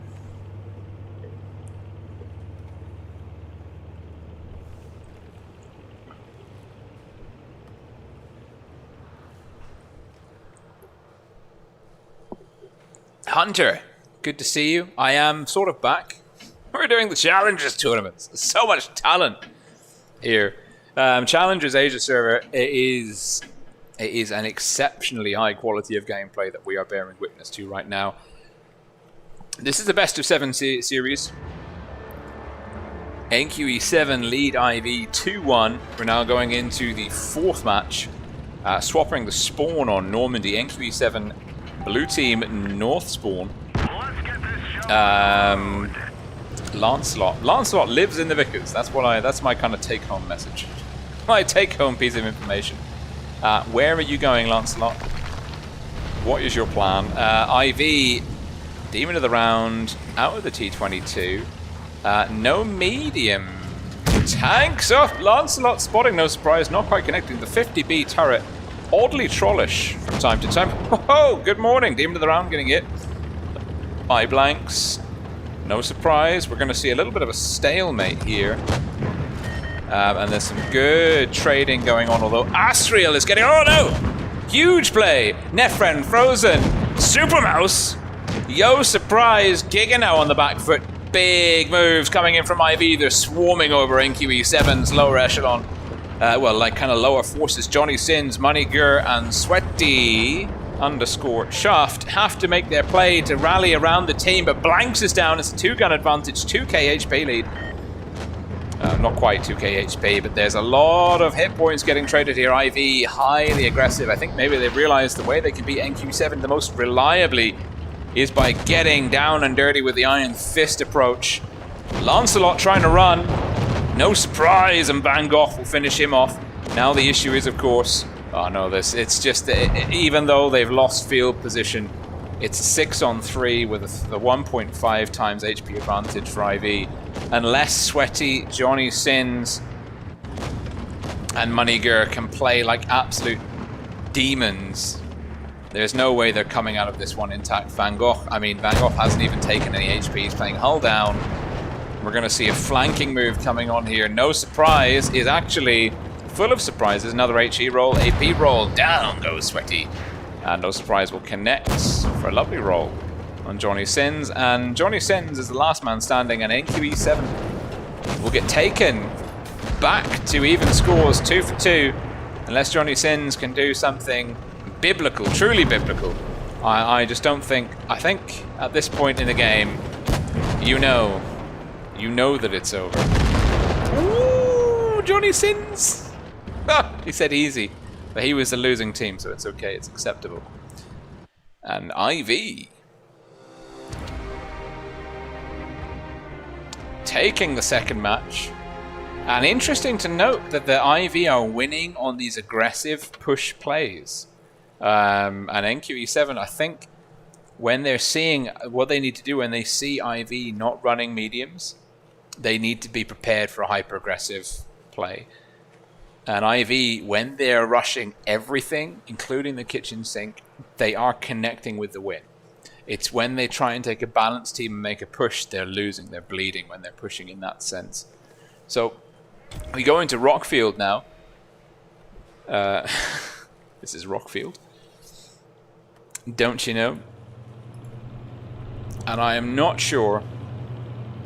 We're going to be seeing NQE7 playing from the south spawn game 1. IV playing from the north spawn. NQE7 are striking me as the more kind of thinking man's team, more strategic in their approach. But IV are making some very, very good rush plays. And whether you think rush plays are lesser or better than any other type of strategy, the point is they're winning. And ultimately, that is what this game is about. This is what the tournament is about. It is about winning at all costs, except good sportsmanship. And IV, well, it's tied up 2 for 2.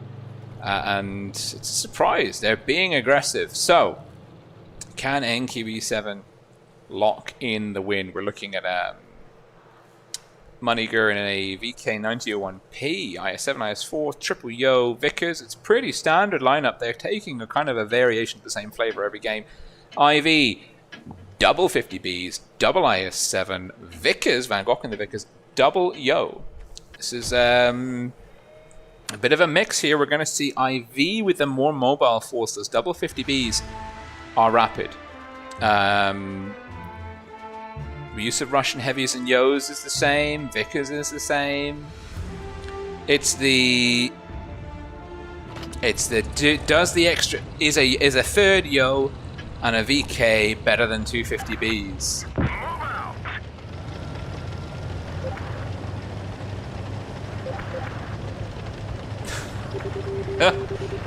Is it? I don't understand when he says someone order hearing aid. Is that? I don't understand.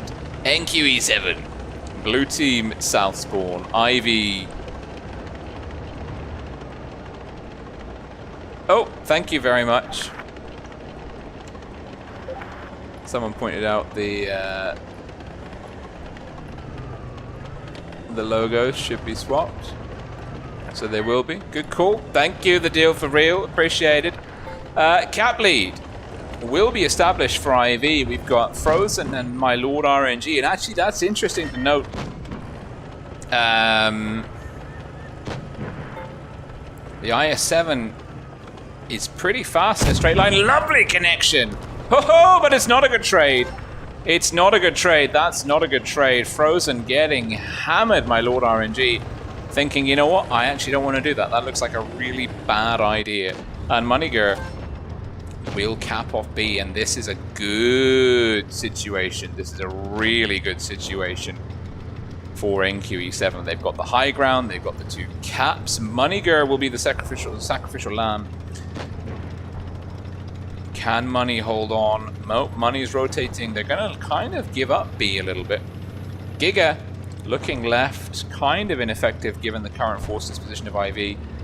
But if we have a look, Frozen really pooped the bed with that peak. Which is it was a fair peak, but the pre-aim from NQE7 was real. And they're calling attention to Sector 1, which is the top left of the minimap. And that's where the push is. And actually, Giga is going to be kind of caught off balance here. We're seeing the Yos, the 50Bs, they're making their move. Demon of the Round will lead the charge. There's the spot, 5 tanks spotted. Lancelot in the Valiant is in trouble. Lancelot got to run. Lancelot running. Lancelot, does Lancelot get away? He misses. Oh! Oh, he's done it! He is... Oh no, he hasn't done it. My Lord RNG is there. My Lord RNG doesn't go for him. Lancelot whistling away with 135 of the rarest hit points you'll ever see. Hit point advantage still for NQE7. They can push this advantage. Looks like My Lord RNG might get focused here. Cap lead also in the favor. Oh, there's Van Gogh! Vickers on Vickers action. Van Gogh hunting out Lancelot. That could be key. The mobile element staying for IV, getting denied for NQE7 is important, but we've lost a 50B. 150B kind of makes the other 50B. 150B down makes the other 50B less effective. Sweaty will be looking to remove Demon of the Round. Whether he needs to pen this, absolutely needs to pen this. Does. Nefren is there to avenge his fallen comrade. And now Blanks. It's just like a series of players clipping out their opposition. Nefren getting pushed by Blanks, and NQE7 have this one. Caps. Does Van Gogh, does he make it?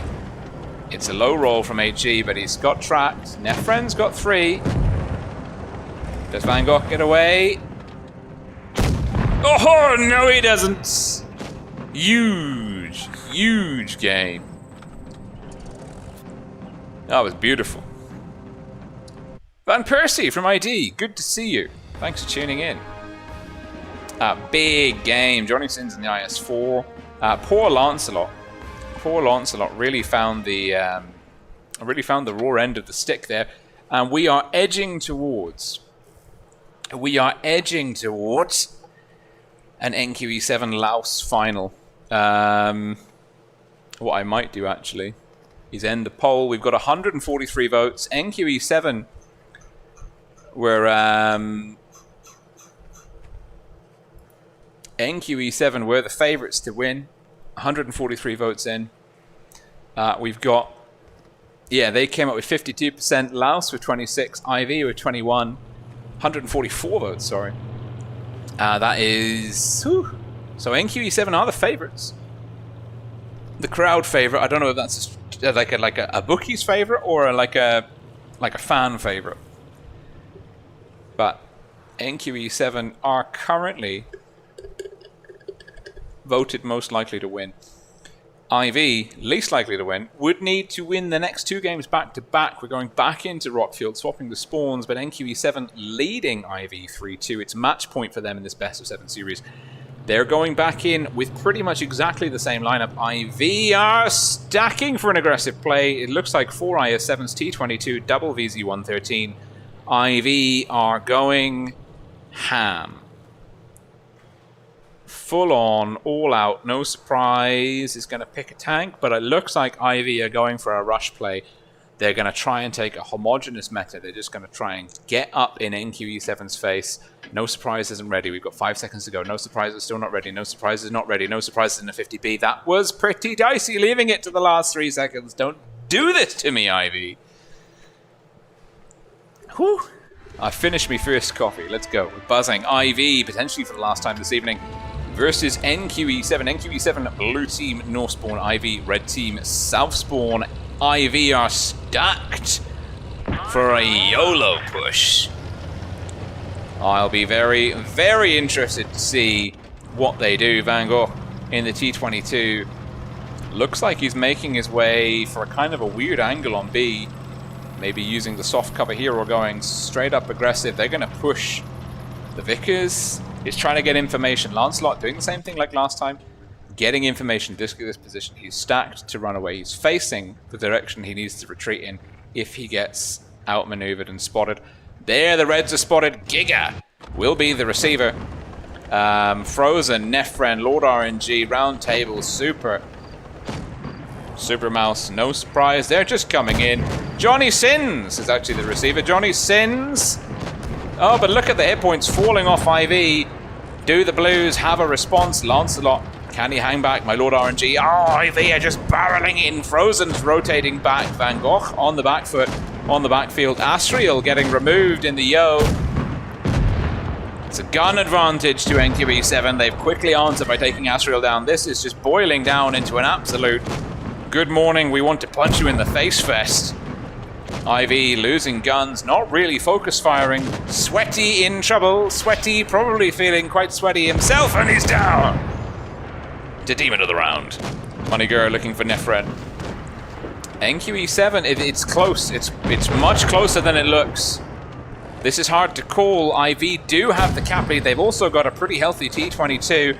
They did have the gun lead, but they just lost Nefren in the 113, and they lost. No surprise, and are NQE7 gonna do this? Lancelot, that T22 should be the priority. Lancelot might go and try and get the counter cap in. He's going to be looking for the T22. It's a nice 3-3-3 roll. Johnny Sins in trouble. Giga, Moniger, and Lancelot all very healthy. Hit points, and Lancelot running away intelligently. Now looking for Van Gogh. Will pick it up. It's a 3 on. Oh, it's a 2 on 3. Lancelot in the Vickers can dance around these 113s all day long. Blanks, YOLO Gaming. I mean, IV, it worked for them. Every strat since, this is the first, every YOLO time since, this is the first time NQE7 have mustered a solid defense against IV. And I feel that actually the 50B might have been a complete liability for IV. I think if they'd stuck with another, maybe 113 spam, the higher DPM rush would have been better. I don't know if the IS7s were the right call. But Demon of the Round Table will be going down. Lancelot with a shot. And Giga will get the kill, or it'll be Lancelot. Lancelot with a quick little love tap saying good morning, good night. Thank you for the games. A solid performance by NQE7, seeing off some very aggressive play on the final match from IV. IV really just saying, like, look, it's do or die. We seem to beat NQE7 when we punch them in the face. We go right up the gut with a rush play. Let's do that again. NQE7, though, received that well. Really solid, really solid. Push receival. if we can invent a kind of some nomenclature, just kind of holding on long enough, and Lancelot in the Vickers doing some important work.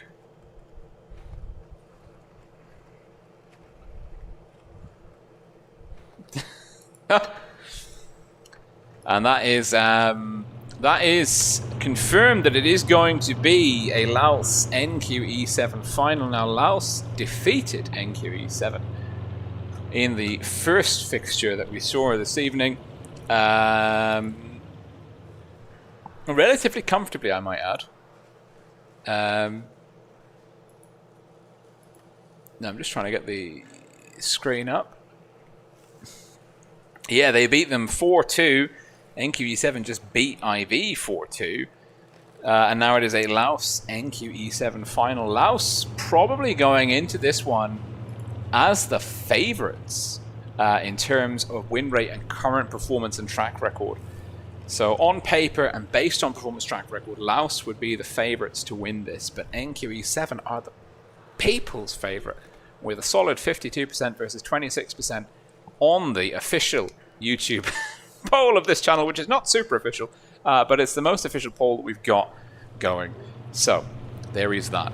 Huge game. Huge game from NQE7. Huge series of games versus IV. The next fixture is going to be at 3:20? No, that can't be right.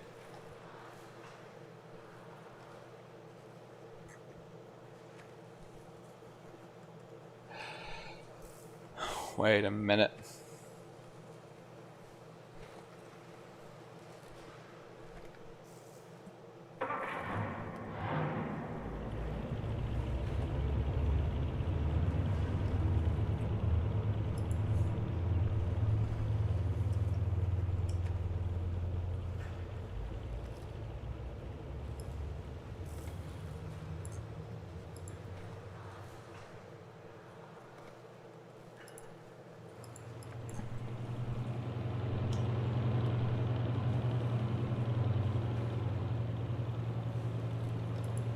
Let's see.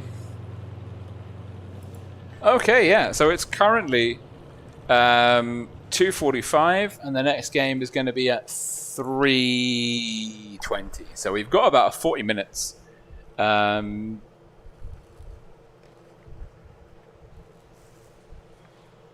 got about 40 minutes. My bladder appears to be the size of a. I don't know. It's not big enough. Once again, require a bathroom break. Replays.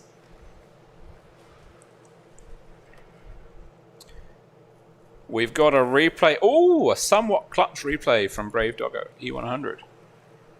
Show me the replay. Let's go. E7! Oh, current leaders of the Asia server.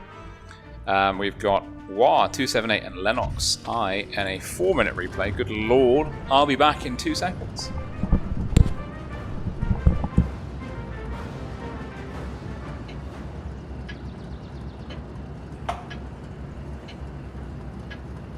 Auf geht's!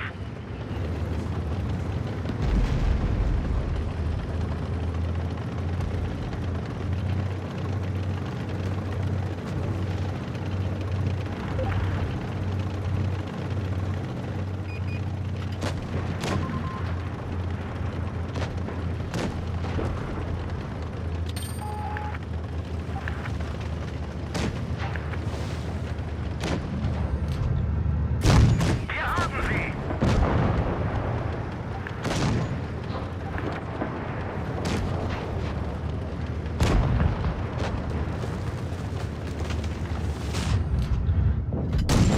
Volltreffer!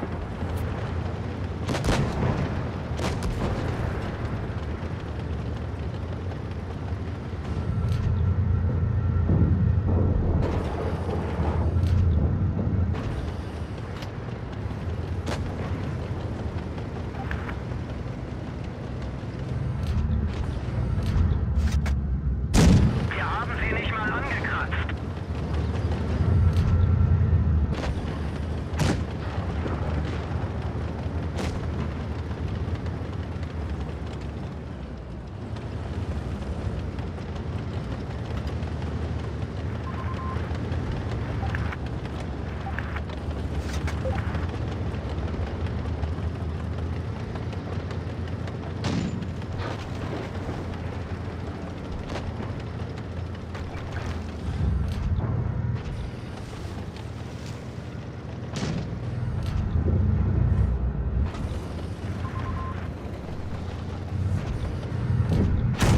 Wirkungstreffer!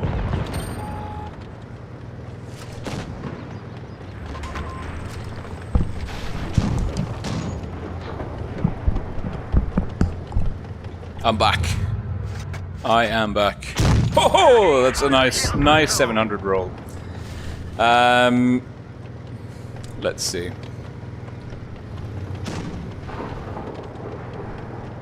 Ooh.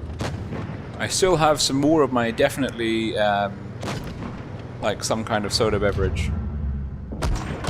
Nice, nice. Great platoon work here. W100s working super hard. Yeah, P183 hammer. I was like, let me have at him. Is there an HE roll in there somewhere? There is for 909. Does the KPF have the hammer? He does. Oh wow, it's a 3-on-3. E100 hanging in there. The T110E3 is actually like HE-able. Yeah. Wir haben sie! Now, how do you win this? Because notionally, that 50 TP is gonna. Oh no, you do have the KP is still there. Nice play by the mouse. Dropping the adrenaline. Good. AP roll, looking for some support from the other tech, maybe. Nice angling, nice angling, nice angling, nice angling. Okay. Yeah, I'll do a side shot into you. Oh. Ausgefallen! Jemand muss das Geschütz übernehmen!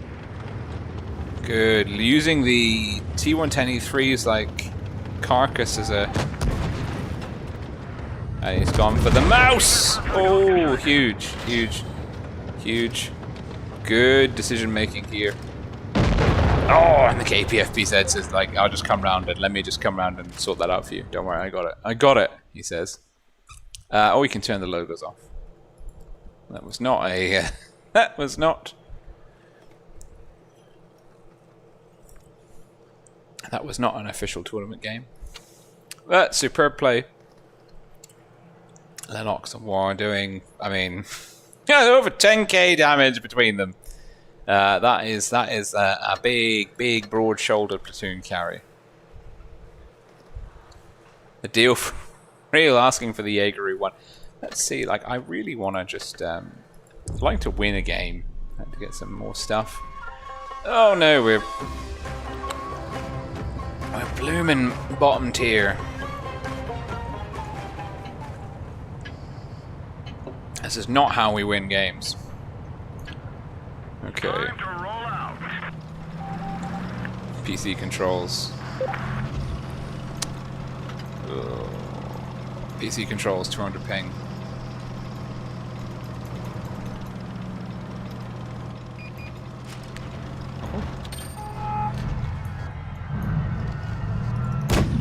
Punched right through their armor.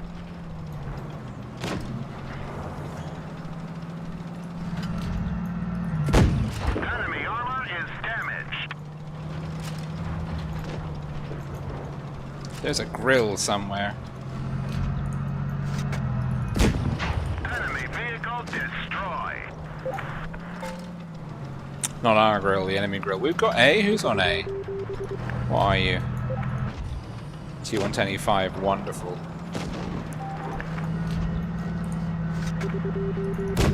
That one didn't go through. Ah, that's the frickin' grill. Enemy armor is damaged.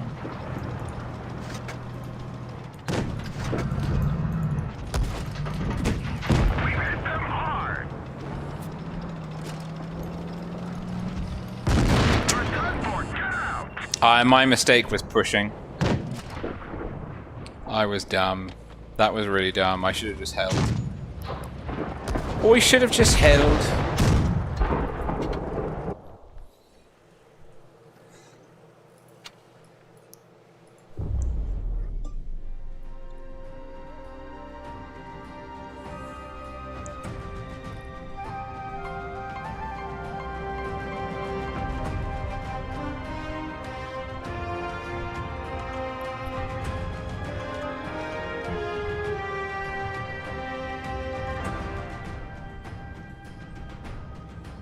Whoa, hold on. Wait a minute. Super chat detected. Soda. It's a soda beverage. It is definitely not a beer. It's a soda beverage. It is a non-alcoholic soda beverage. Similar to like a lemonade or like a cola style drink. Hey, we're top tier. Amazing. I've got no gun depression. Less amazing. I've got the aiming time of like, I don't know, like it just takes forever.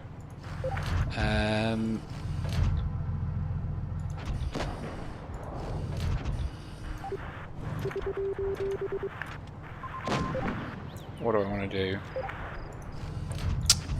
Shit.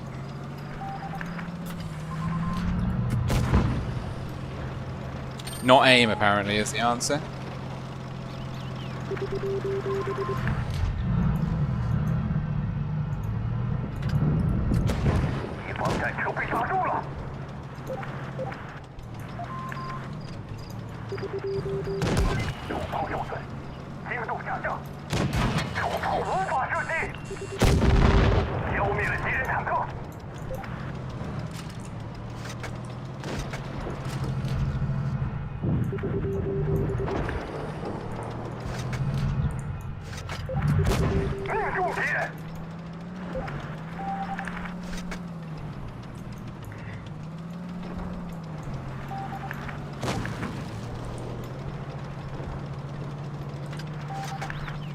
Help. Help. Is anyone going to shoot him?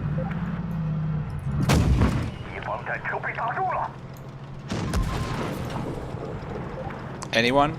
Anyone for an assist? Thank you. I prefer having more hit points in this, if I'm being honest.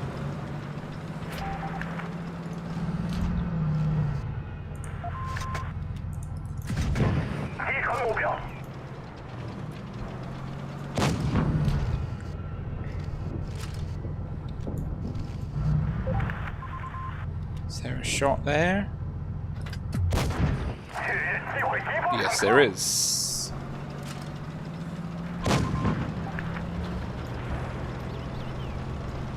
Oh, 1% packet loss. It hurts. Is there a shot there? There is. Haha, behold! The accuracy of mouse controls when you're sniping. Amazing!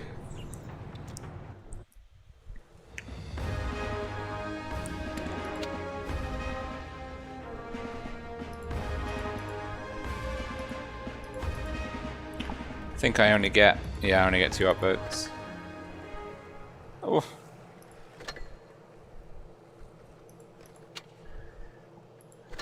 Oh, it's over 20 minutes. Hey, things. Oh. Aw. Well, that's sad.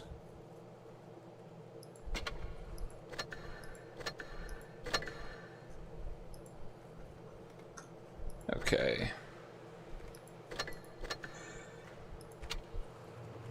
Should we do that again? That was more successful. I don't want to trash my win rate. Oh, we dropped below 72. No.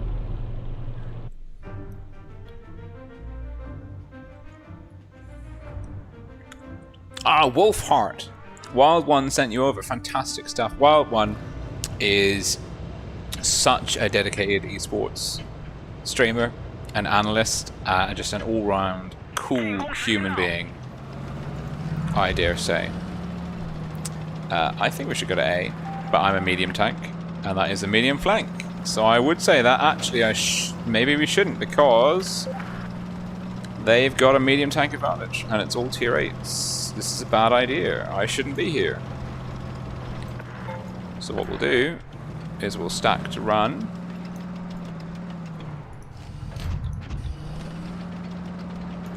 Yeah, we're gonna go. We're just off. We're off. We're off. We're off. I'm not seeing enough people on C. I don't want to get farmed. I'm gone. I am gone. Yeah. You gotta push. You've gotta push. See, sometimes there is an art. Oh, there's a Progetto. Oh, maybe I could have had a flank on A.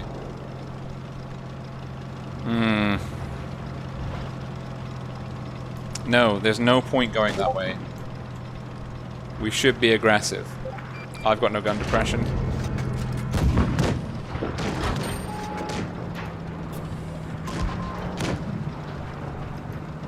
Hello.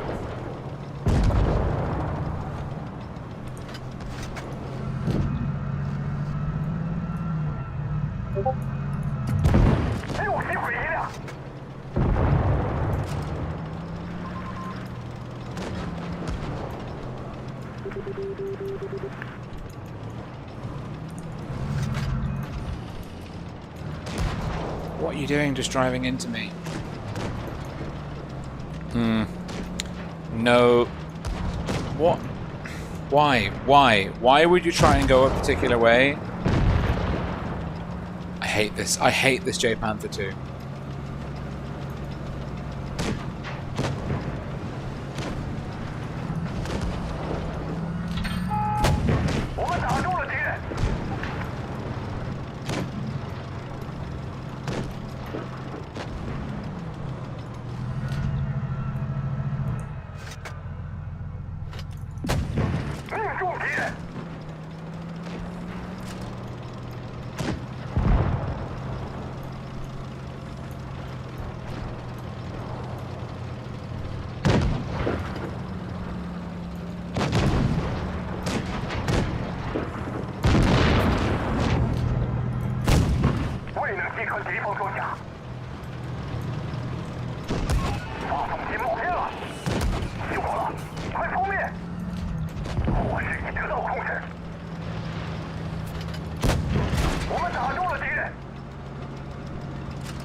Yeah, nah. I'd like to pin that one on my team. I think I can pin that one on my team. I Ooh. Hey, Wargaming. You know, like accounts with the word Nazi in? Maybe we should remove those. I don't know. I don't know. He played a good game, but he should not have that name, I believe, is as the old adage goes.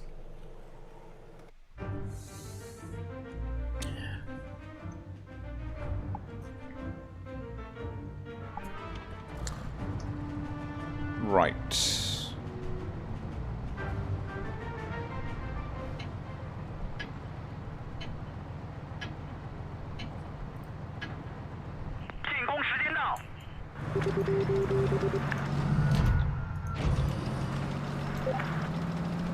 Now, we have a medium tank advantage. However, we've also got two VK 101s. Well, a VK 168 and a VK 100. Which realistically means that unless they play absolutely awfully, we have a strategic advantage on this flank. But they have to be aggressive with that deep hit point pool and the associated armor.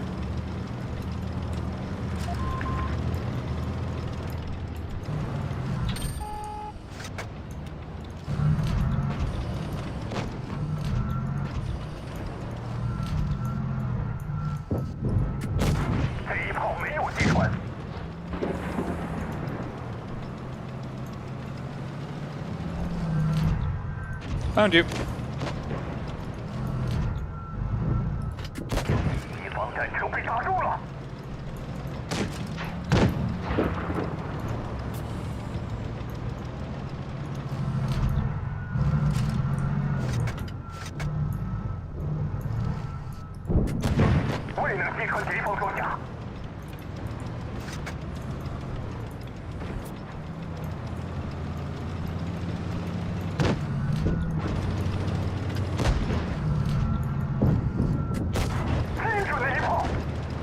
Hit him.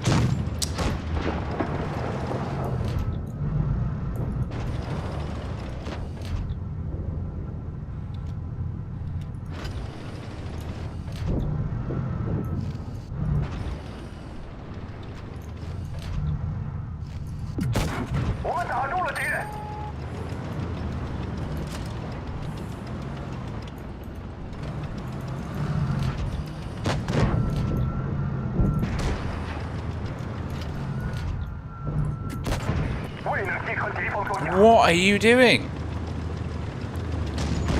Oh my god, the RHM has just been a complete spanner.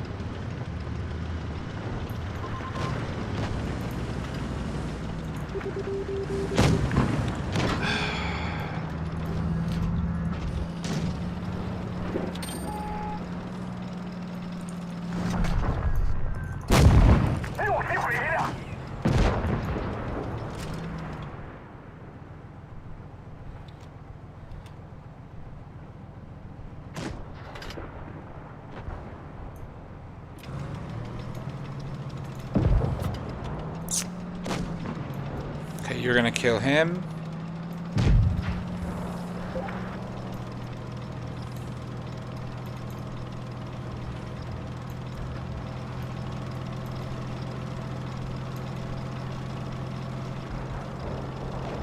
We're gonna effectively do what the RHM tried to do but couldn't because it was an RHM.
Whew.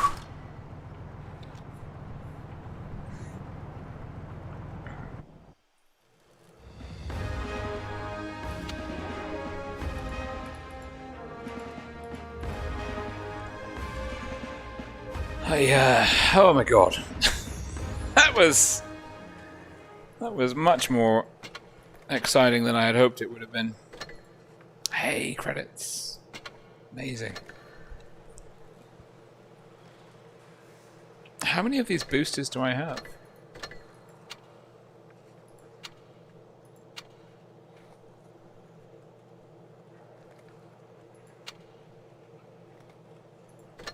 Oh, loads. Okay. One more, then we'll show a replay, then we're going to go into the finals. Easy, easy, easy, easy, easy.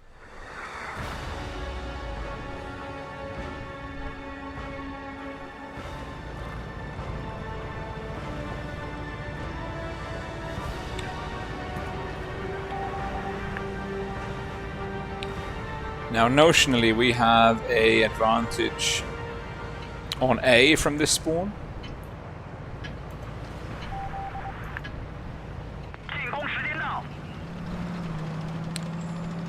Which we're just not going to get.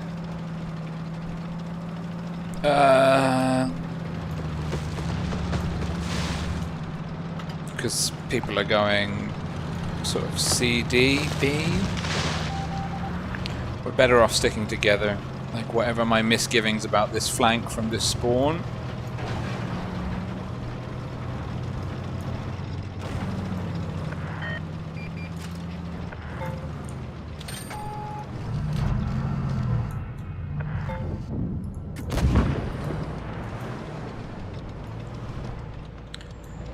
God, the DPM on this thing is just the worst.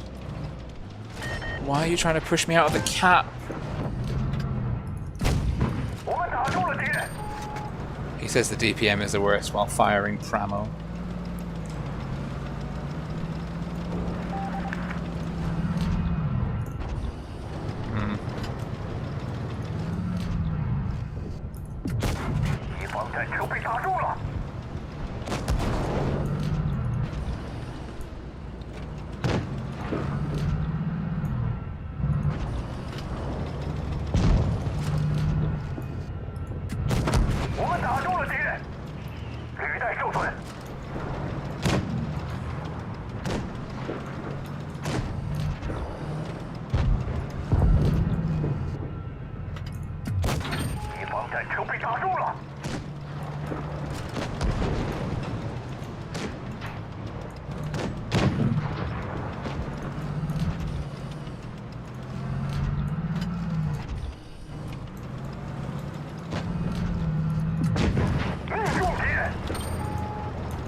Oh, Jesus.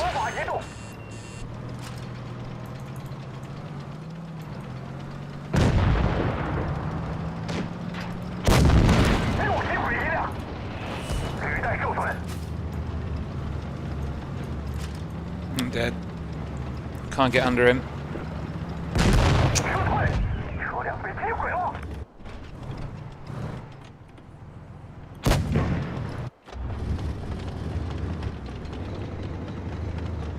Is this a platoon? No, it's not a platoon. Ugh. Get all. Time for one more, then we can. Because we died so quickly in that one, we can play one more. Then we can go.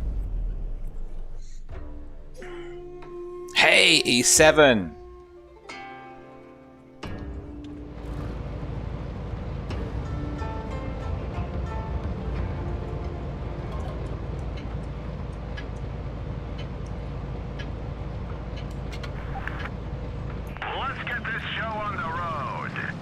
E7 is the grill. Perfect.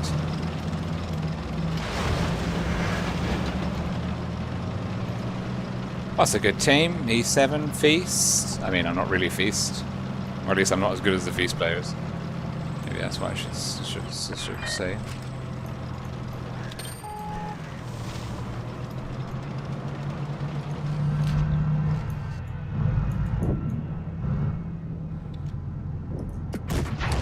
Really? Really?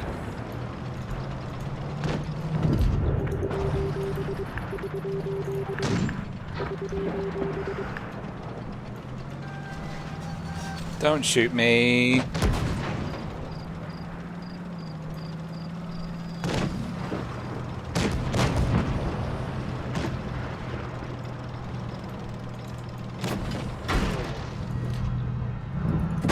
One of our trucks was hit.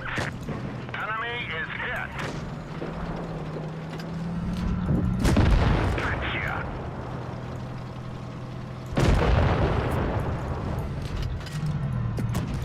Nice shot. Our gas tank is hit.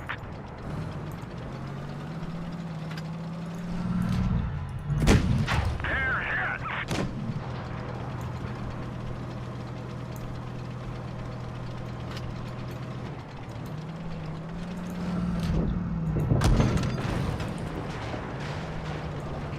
Our truck is hit. It could break any minute. Enemy is hit. We're done for. Get out.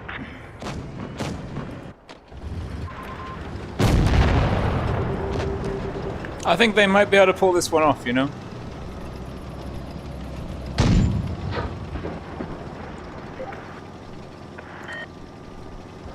I think if it takes an IS-7 face hugging you to take you off the field, then you're a tier 9 med. That's not too bad. Although, that being said... Ooh. Hang on.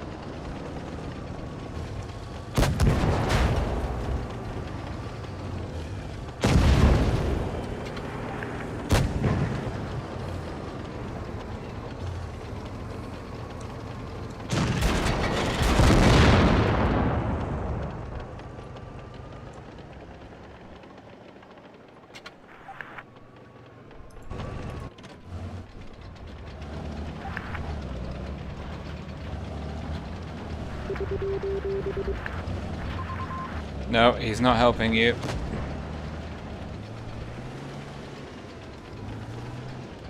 Ah, you're dead. Oh, he could have used AP, but he didn't because he's an idiot. You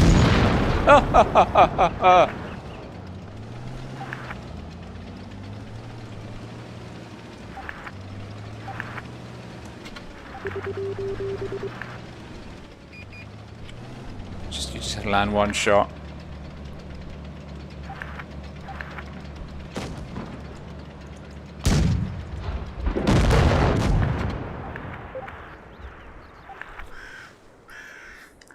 Oh, thank you, E7 for the carry.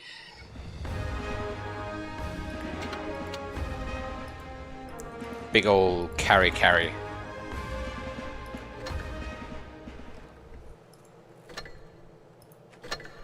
Amazing. Hey, we're still above 71%. Get in there.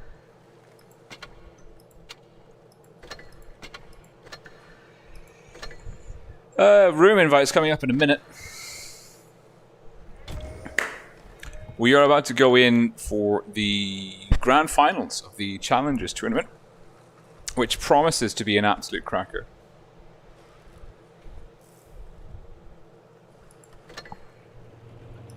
And that would be the one.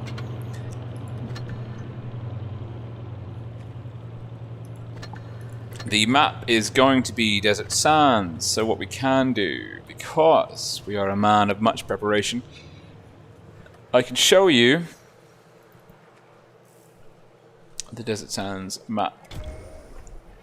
Welcome to the Desert Sands map. I appear to be on the wrong side of the map. I prefer to be over here. Thank you very much.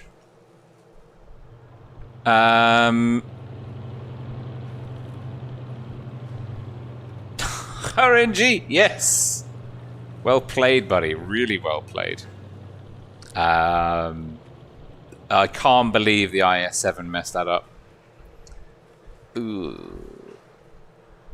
T55A is just not that great when it's bottom tier. Top tier is pretty good, but lower, but bottom tier, lower tier, no, nothing doing, not fun, less ideal.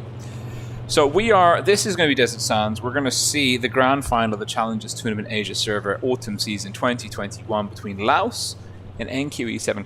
These two teams have met each other once already in the Challengers Tournament. That was in the upper bracket finals, which was the first best of 7 series that we saw at the beginning of this stream. The grand finals is a best of 9, which means it's the first team to 5 victories will win. It's a pretty interesting map pool. We can talk about that before we start waxing lyrical about Desert Sands. It's Desert Sands Castilla. I'm actually really excited for this one because Desert Sands is one of my favorite maps. It's notorious for the hyper-aggressive YOLO meta over the medium A cap out in the desert area, not in the city. Then it's Castilla, affectionately known as Campstilla, which I mean is asymmetrical, might not be the best balanced tournament map, but because they play both spawns, it is actually quite it's a fun map. I'm looking forward to it. Faust, I don't know. I'm kind of indifferent towards as a map. Like it can be quite interesting, but I've never really sort of seen any super amazing plays on it. And then Mayan Ruins, and then if we go into a tiebreaker, which would be one hell of a feat in a best of 9, it'll be Winter Malinovka. But Laos are technically the favourites on paper and in performance so far in the Challengers Tournament. NQE7 are the people's choice. We had 144 votes in the poll, and they came out 2-1 ahead of Laos to win this grand finals. So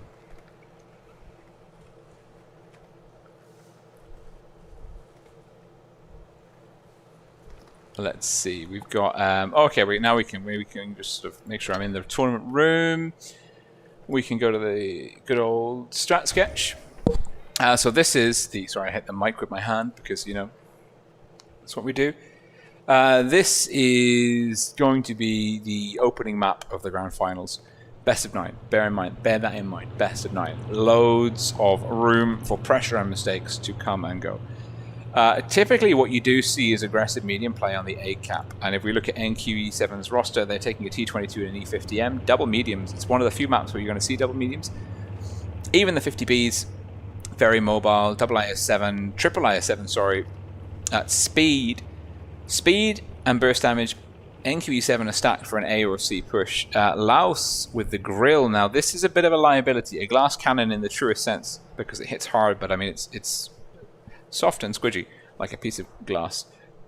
But what we're going to see is Laos will be playing from the north spawn in the first match. Expect to see the grill somewhere here, looking for shots either across the rails or across the city or into the sort of the open A area. Laos with the quadruple IS7 double 50Bs, they're heavier. If Laos don't take a medium or light tank, they're going to be at a huge deficit. Arguably, though, Laos will be able to make a very confident quick cap on C with the advantage of with the extra heavy tank. But that being said, the E50M is a Medevi, a heavy. I mean, like it can brawl with the best of them, like a heavy tank in the city. And even the T22 troll armor, very good traverse numbers, is no slouch in a city brawl either. There's going to be a hit point advantage, I think, in the favor of Laos. Looking at the tanks, which could be quite interesting. Let the games begin. Amazing. On we go. NQE7, blue team, north spawn, Laos. Red team, south spawn. Not that one. Yes, amazing. Amazing. We've got the logos up. We're good to go. Don't say I never did anything for you. NQE7 with the mobility, 2 mediums to none. Laos playing aggressively. Look at this. 4 IS7s. XODX, Liski, Athena, and Manila barreling into Sweaty in the 50B. Azriel, Kitsune, Blanks, and Giga having to rally the 50B's horny. Laotian, Rome, the Sasibaka, and Bexu in the grill, sat at the back. Huge hit point advantage being carved out in the favor of Laos. DX looking for the kill, doesn't need it. Exo Athena hit the fire. Massive, massive rush strat straight up through the gut. No pretense from Laos about any sort of finesse. They saw they had the heavy advantage. They rallied it home, rushing those IS-7s in. It's a 2-gun advantage. Laos just now trying to burn down NQE-7. We've got the DPM, the medium DPM, but it's not being applied well. The Laotian in the 50B getting tunneled. This one is Laos's game. NQE-7 just were not ready for that aggressive rush strat, and it was a good call by Laos. They knew they had the advantage. It was a fair assumption that NQE-7 would have sent their mediums out to the A cap. I don't know if NQE-7 needed to send both mediums there, and just Laos burned in. And now it's surely with a 3-to-1 HP advantage in the favor of Laos. Just a matter of time before they burn down Johnny Sins and Asriel. Beksu just brawling an IS-7 up close and personal. And it's going to be Beksu with ahoy bounces! And it's the sussy backer that manages to land it, and Johnny Sins, he's with 955 HP. Johnny, if you win this, I will buy you Discord Nitro for a year. Oh, he takes down the sussy backer, but he's now down to 525. And I don't think that it's possible. An ammo rack here, maybe. It's not enough. Oh no, it's not enough. Oh no. Oh dear. He tried. No Discord Nitro for you, my friend. I'm sorry. Laos. Straight out of the gate, hyper aggressive. IS-7. Yeah, we'll take the friend request. Hyper aggressive play. Completely catching NQE-7 off guard. I don't know if Laos are watching the stream when it was NQE-7 versus IV, and they were taking notes. I might say they were. I might say that they were because, well, it's simple. It was beautifully simple in its execution. But basically, all Laos did was they ran 4 IS-7s up here. They had the grill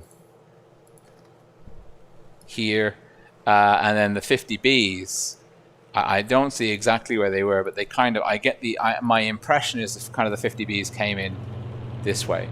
And the issue, of course, is that there was the 57 and the T-22 out here. It was a 2-to-1 numerical advantage in the favor of Laos straight off the get-go. And Laos, not only did they have the numerical advantage, they focused down the 50Bs, the very soft, squidgy, but quite high DPM, solid burst damage 50Bs of NQE-7, like really good target priority. It was a decisive strat. They made the call. They got quite far with the IS-7s before that rush strat was sussed out by NQE-7, which I think explains why their mediums were kind of out of the picture in the beginning. I think they had anticipated maybe spotting something like that earlier. It caught them off guard. It was a great play. Really a great play.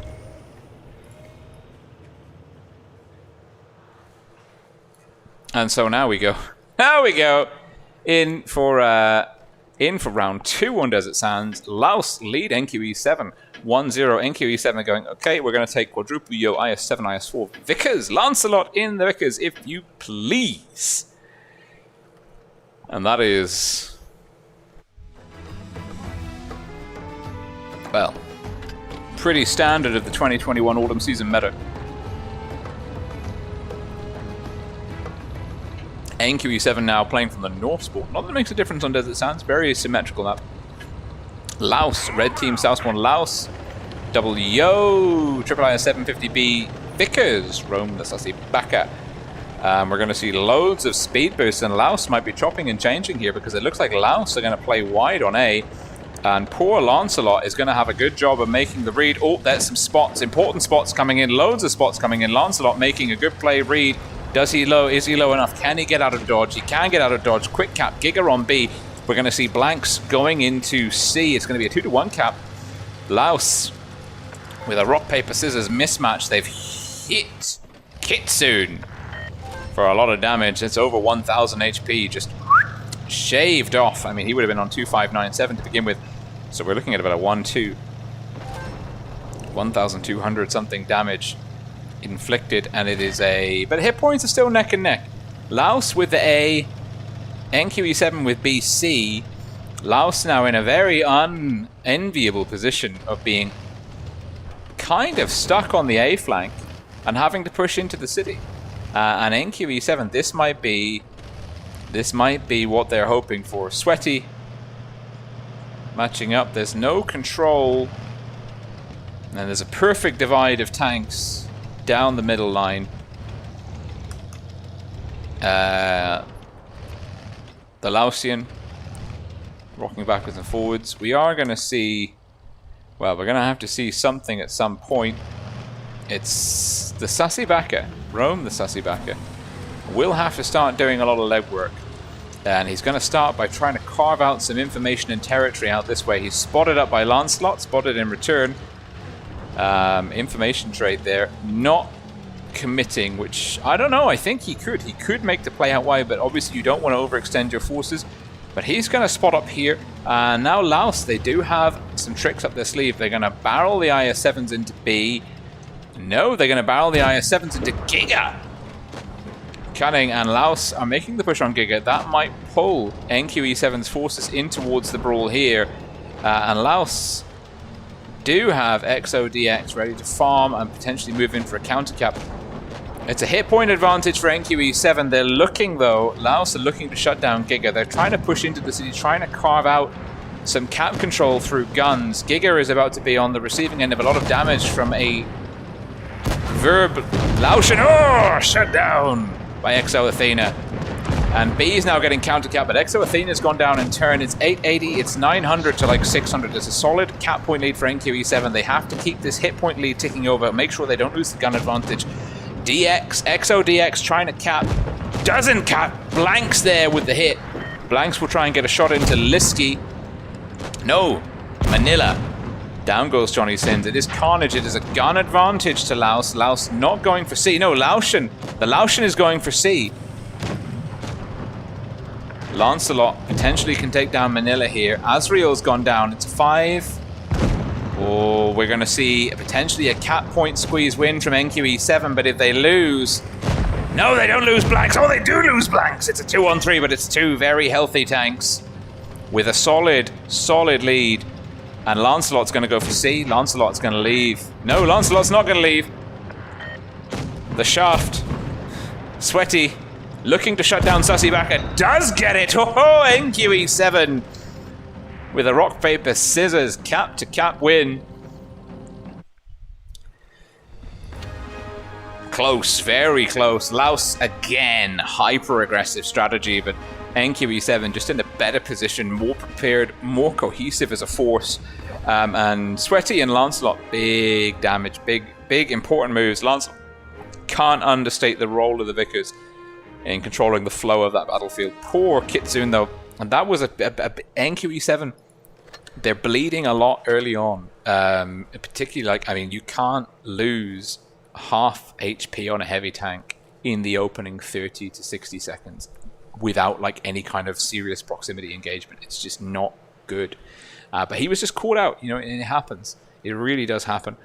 But NQE7 able to rally, tying it up 1-for-1.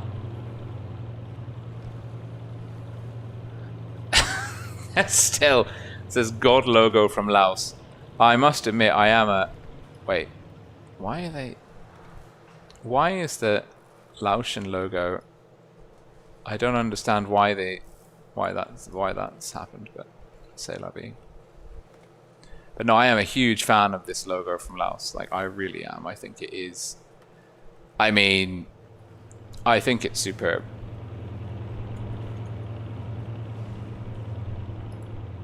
Okay.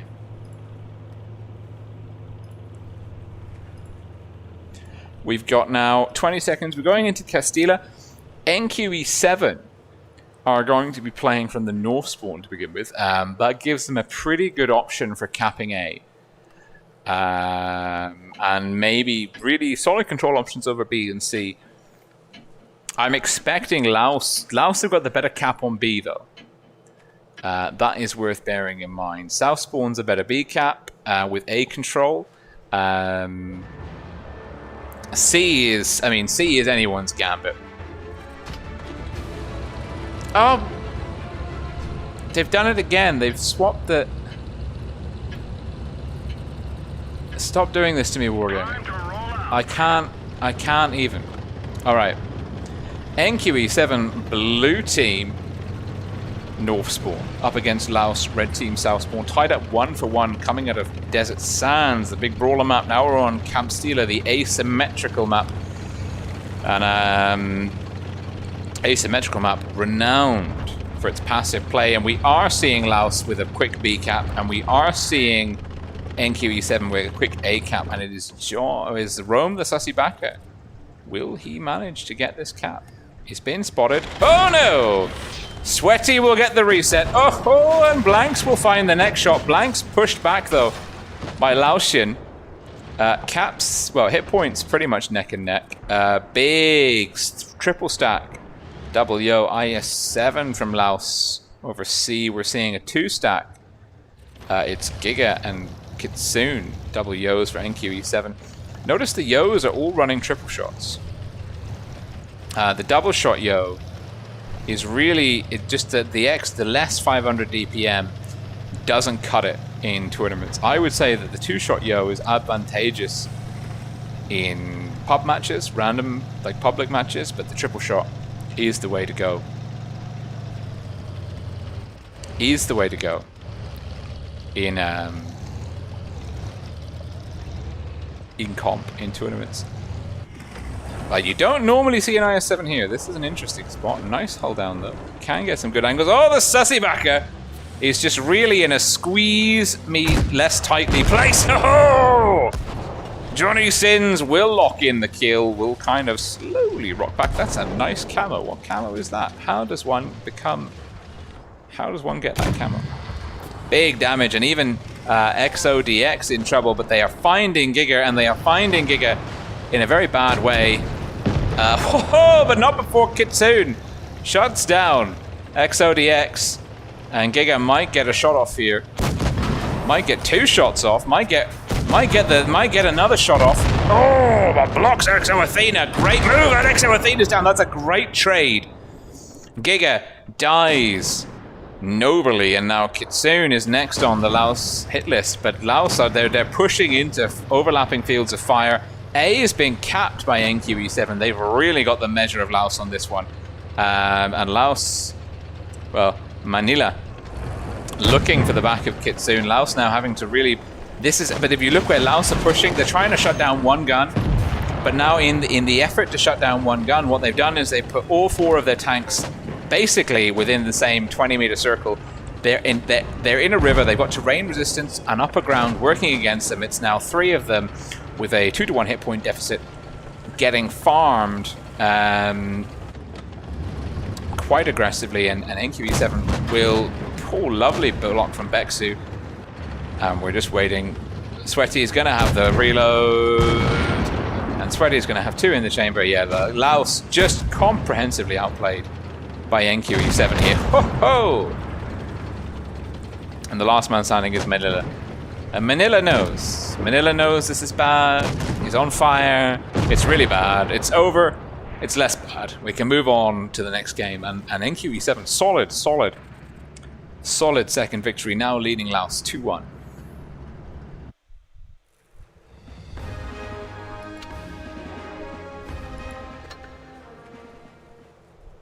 And now they're on the wrong side. Why? Why are you doing this to me, Logos? I demand to know the meaning of this. Why do you keep switching the side the teams are on? I can't do this. Can't be doing with this. NQE7 now leading Laos 2-1. We're going back into Castilla. What we're going to see actually now is NQE7 will play from the south spawn. Laos will play from the north spawn. Laos, double 50Bs, quadruple IS7, and a Vickers. It's a very aggressive, go fast, do lots of damage kind of lineup. Rome, the Sussy Baka, got in a lot of trouble on B. I'm not sure if NQE7 are going to try and do. It looks like what I'm expecting to see actually.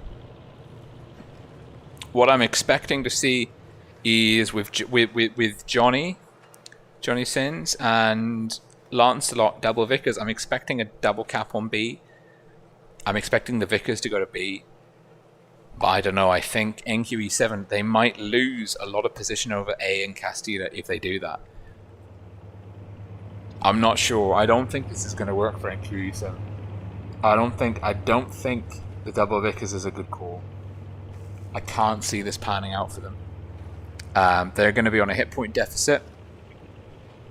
They're going to be putting their mobile elements in a lot of danger against what is objectively a very fast, heavy lineup with the double 50Bs and the IS-7s.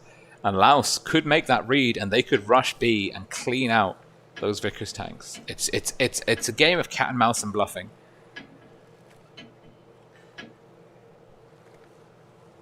It's a Nintendo Switch camo. Okay, good to know. Thank you, Vidar. Right, now is the logos going to be on the... Now the logos are on the right side. Okay, you know what? I'm just going to leave it like that. NQE7 blue team, South Spawn, Laos, red team, North Spawn, NQE7 leading Laos 2-1 in this best of 9 grand finals of the Challengers Tournament Autumn Season 2021. Whew. Oh boy. Rome, the sussy backer, not going for A control, not going for ramp control, going for spot airbody. NQE7 not going for the quick B cap. That's a good call, but Lancelot is spotting Exo Athena. Oh dear. Exo Athena getting tagged. Lancelot now running. Lancelot makes it. Lancelot potentially safe. Lancelot safe. Huge move. C well insulated. Exo DX now. The 50Bs making the play. The 50Bs will tag Johnny Sins. NQE7 are kind of on the back foot here. They've lost map control like I thought they would. But not in the way that I anticipated. They're going to be on a cap deficit. Not a huge one. I think they're just going to play aggressively on A. There is going to be the sassy backer, though, looking for resets. Is he going to take the reset shot, or is he going to try and get information? He takes the reset! Oh! Sneaky. Well played. And it is a 50. We're still within a 1-kill cap flip, but it's a point lead nonetheless for Laos. NQE7 are not in a good way. They've got limited map control. They're kind of stuck. If you look at the mini-map, there's like almost like an island. Like the river runs through the map, and there's like a kind of like this one blob of land that's got the 2 bridges and that one approach there. They're on the entire team easy in a quarter of the map with 3 well-defined entrance and exit points. Whereas Laos have the cap lead, have got sniper towers, they've got insulation, they hold down, they can control B. Laos are in a really good way here. But Laos, their mistake is they've moved Rome the Sussy backer too far off that ridge. If he'd stayed there, they would have picked up this rotation. Instead, what happened, and even these kind of hill moves, instead what has happened is that Giga and Lancelot are being able to push. Now, the Sussy backer has spotted up here. And hit points, well, hit points are pretty close. I mean, it's a slight lead for Laos, less than 1k.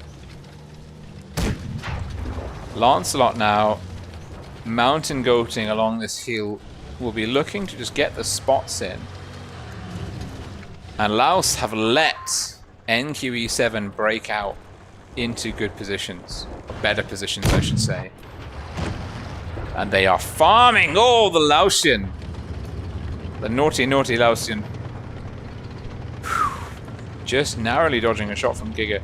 And the hit points have flipped. It's now a hit point lead to NQE7, and they've wrapping Laos. They're getting map control. They're wrapping them in a crossfire. And if NQE7 can just keep chipping away at their hit points over the next minute or so, they'll be good. The issue I'm seeing is that there's quite like the Leo tanks are not super fast. And there's like the NQE7 need to be mindful. They've only got 3 minutes and 30 seconds to go. They have to get into position to push. They can't live on that hill. And that's what they're doing. Blanks in the 50B rotating, Azrael rotating, Johnny Sins moving out to join Sweaty. Sweaty spotted up Exo Athena as well in their own return. Sussy backer, mountain go action here. Lancelot, the Rome, the Sussy backer, playing a key role, not spotting up blanks. He doesn't have the view range. He's not making it. Lancelot and Rome, the Sussy backer, will end up spotting each other up imminently. Just pay attention. There you go. And run the Sussibaka. Whoa, we'll miss and take one in return. Hit point lead now 1k in the favor of NQE7. They've moved off the hill. They're now on the approach to B. IIS7 Yo. XODX might not have cap control. Liski is here though. Will Liski be able to control B? And what are they going to do with Sweaty? Not a lot. I think Exo, Athena, and Sweaty are just in a sort of a stalemate. Giga taking some hits. Kitsune making a play. Kitsune going for B. Does Kitsune cap? I don't think there's any way in hell Kitsune can cap this. But the issue is... Oh! Liski does get the reset on B. Sussibaka's low. There could be a cap flip here. Misses the shot. Kitsune might have one more. Kitsune does connect with the Sussibaka. It is close. This is very close. Giga's just pushing through. Manila. Oh, Giga's in trouble. Giga will connect. It's a low roll on the Sussibaka. There goes the Sussibaka to Johnny. The guns are flipping left, right, and center. It's guns down a piece. Lancelot. Oh, the Laotian misses. Lancelot trying to get past. Lancelot. Whoa, it's a low roll. Kitsune's down. It's all kicking off on B.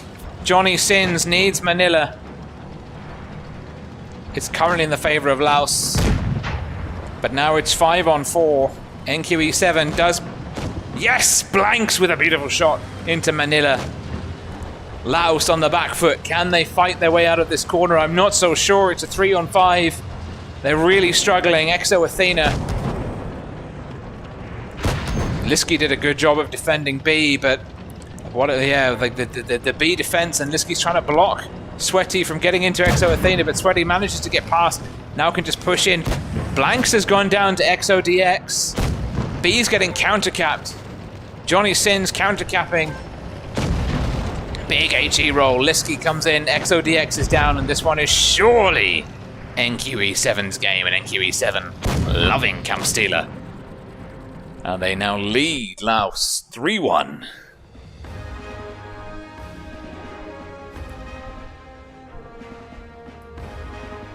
Talub has sent something in German. By the power vested in me in Google Translate, I will find out what they have said.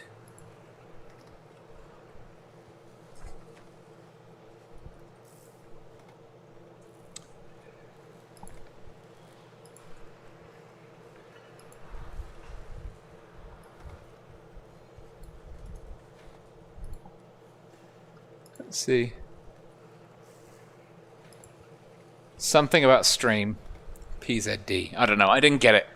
I didn't quite convert it. Huge. Wolfheart says reverse sweep games are always the best, but this is a best of 9. So it's the first team to 5 victories. NQE7 still need 2 more wins to take this. We're going into Faust now. It's a very different map indeed. A very different map indeed.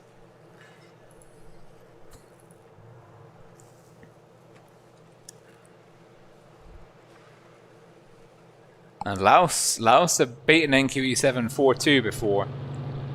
So bear that in mind. It's currently, if we add up all the games from the Challengers Tournament final bracket, like the final stage, it's currently 5-5. These teams have won 5 games each against each other.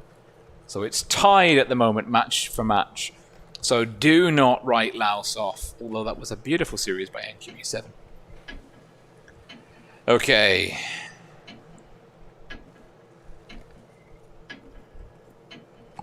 Into Faust we go.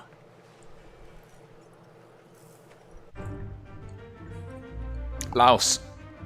Double 50Bs. Double IS7. Yo, Vickers, VK90.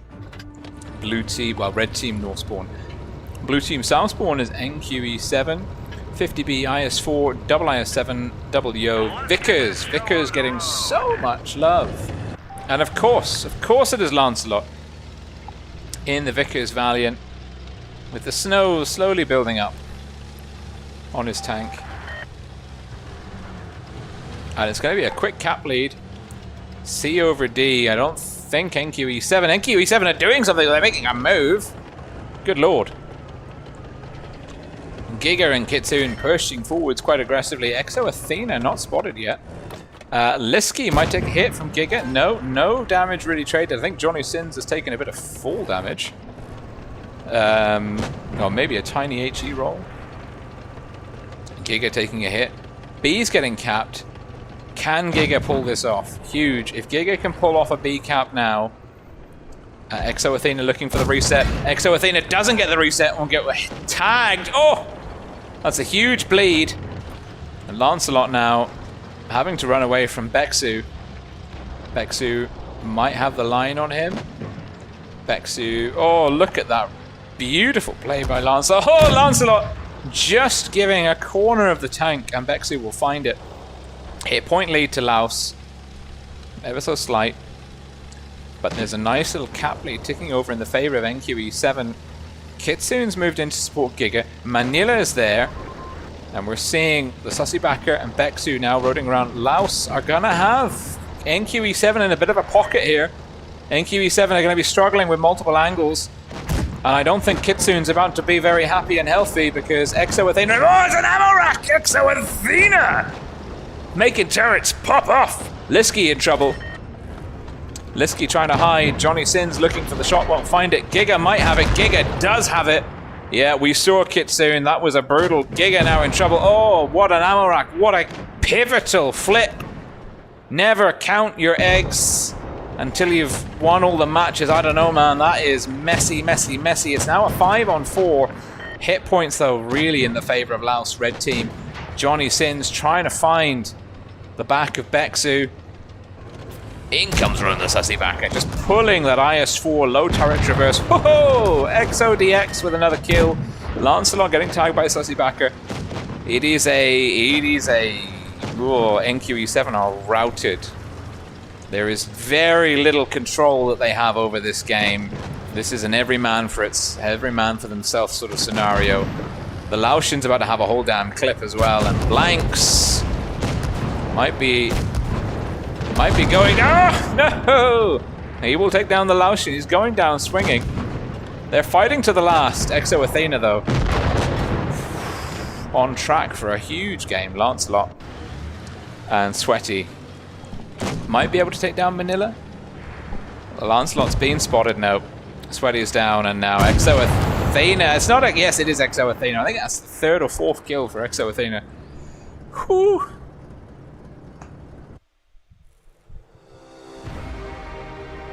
And yeah, that was a solid game for Laos, and this big trouble for Kitsune. That ammo rack just swung the dynamic of power in the middle. I think even without the ammo rack, Laos had a solid advantage, like a really solid advantage.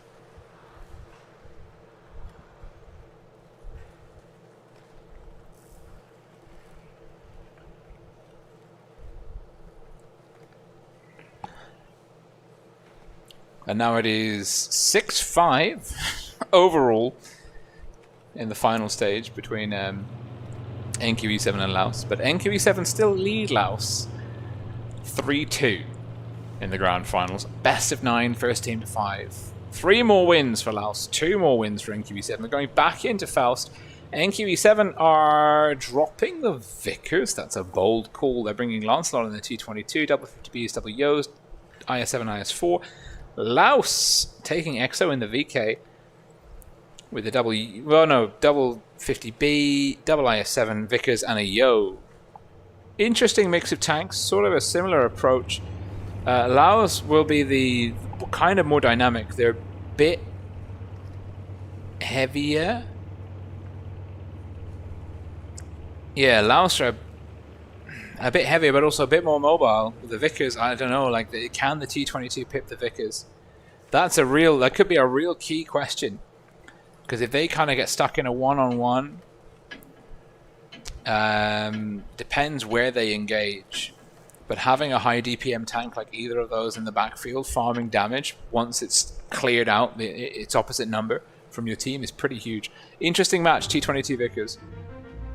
Both solid tanks, both great DPM. The Vickers wins out view range and camo, which that information could be pretty crucial, but the T-22 notionally is more troll armor profile. But the gun depression is always an issue with the T-22, especially compared to the Vickers. NQE7 blue team, north spawn. Laos red team, south spawn. Laos again with the cap lead. Liski in the IS-7 straight into D. Lancelot on the T-22 into C. We're seeing no one going towards A.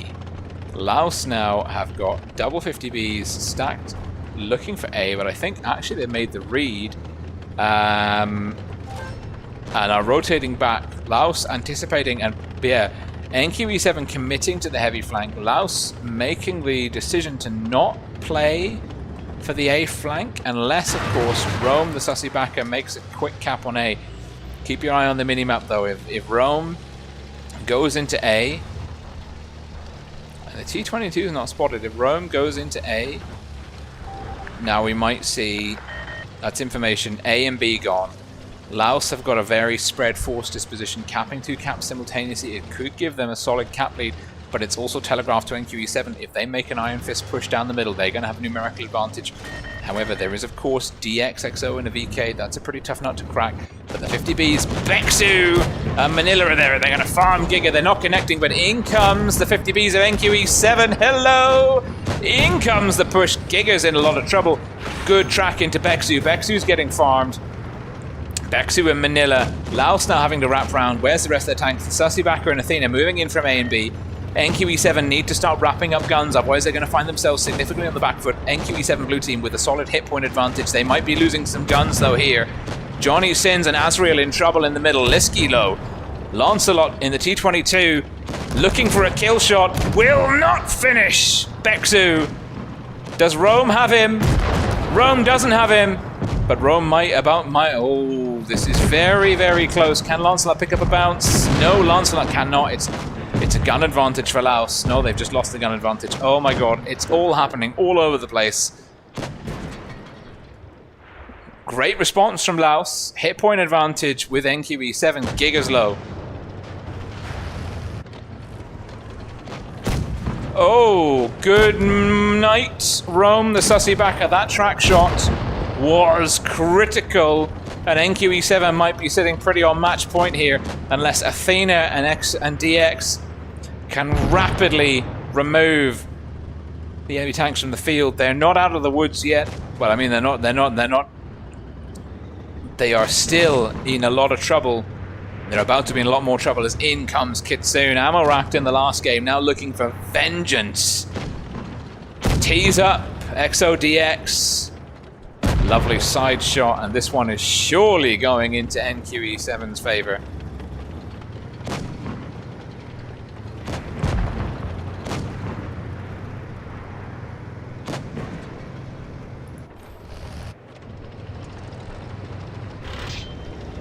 XO Athena will land a shot on blanks. It's not enough as Kitsune comes in. And Kitsune had a huge game. Wonderful use of the 50Bs.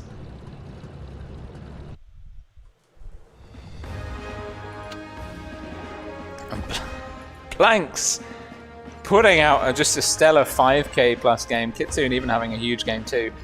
It was close. It was much closer than you believe. Poor Johnny Sins, really squeezed. And that is now 4-2. They tied up. Interesting, bear in mind here, these two teams, it's match point now to NQE7. Laos have to win the next 3 games back to back in order to take the series. But the teams tied up 1-1.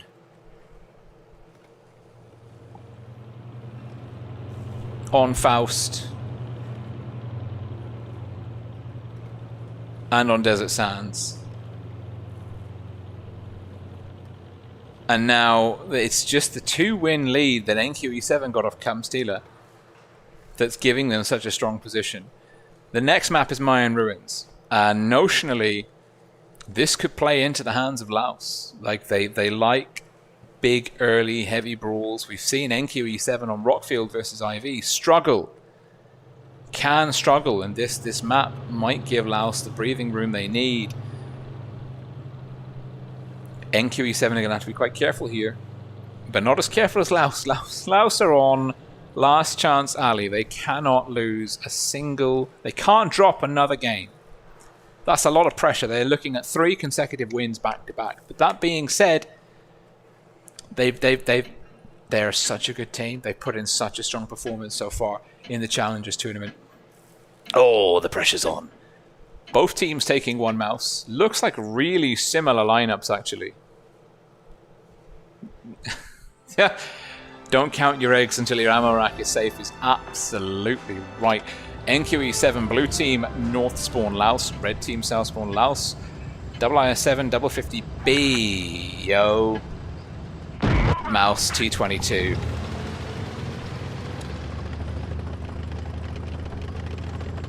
NQE7 50B, IS4 IS7 mouse, and a Vickers. Vickers versus T22, but it's Rome the sussy backer in the T22 uncatchable with the attachment. Looking good, Rome, to make the play. Strategically, we're seeing Laos push really hard on A, like really just hyper aggressive.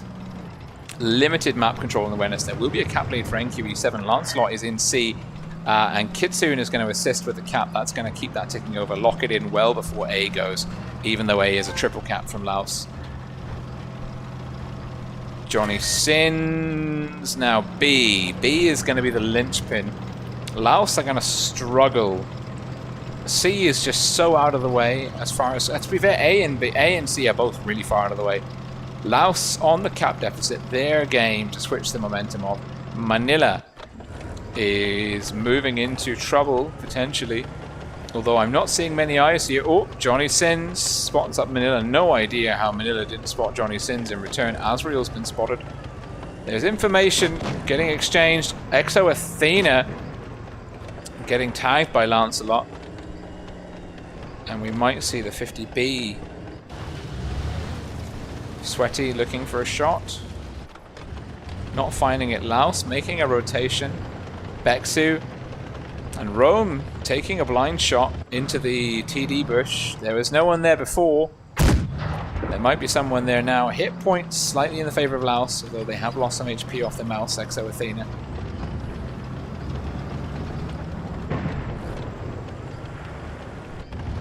Sweaty has been spotted. Lancelot still not spotted. Still anyone's game. Slight HP lead. Liski getting tagged. Liski, ooh, not ideal. Liski, Manila, and Athena all bleeding a bit. Azrael's taking a hit. It's a mouse. That's what the mouse is there for. If you're shooting the mouse first, you're doing something wrong. The mouse is the one tank in the enemy team that wants you to shoot it. Ooh, nice hit, Exo Athena. I think NQE7 have got like Laos. If you divide the mini-map up, Laos have got a third. They've only got 3 real exit routes, the same way we looked at the island in the last one. This area they're in has got 5 choke points they can push from. And, oh, Exo Athena is getting farmed! Oh, Liski trying to push Exo Athena and ending up blocking them. Liski doing Exo Athena a dirty. And Sweaty now having to push back. It's a huge, almost 5k HP lead. Sweaty's rolling back, but all of these tanks are now just swinging themselves out of position for Laos. And NQE7 are going to have the absolute run over Exo and Liski. Blanks bounces Manila. Sweaty will have 2. Sweaty's going to go down swinging. Oh, bounces. It's going to be a gun advantage, but I think the hit point lead for Laos is just insurmountable. And while we've been chatting, Giga in the IS-7 manages to cap off B. Exo Athena's down.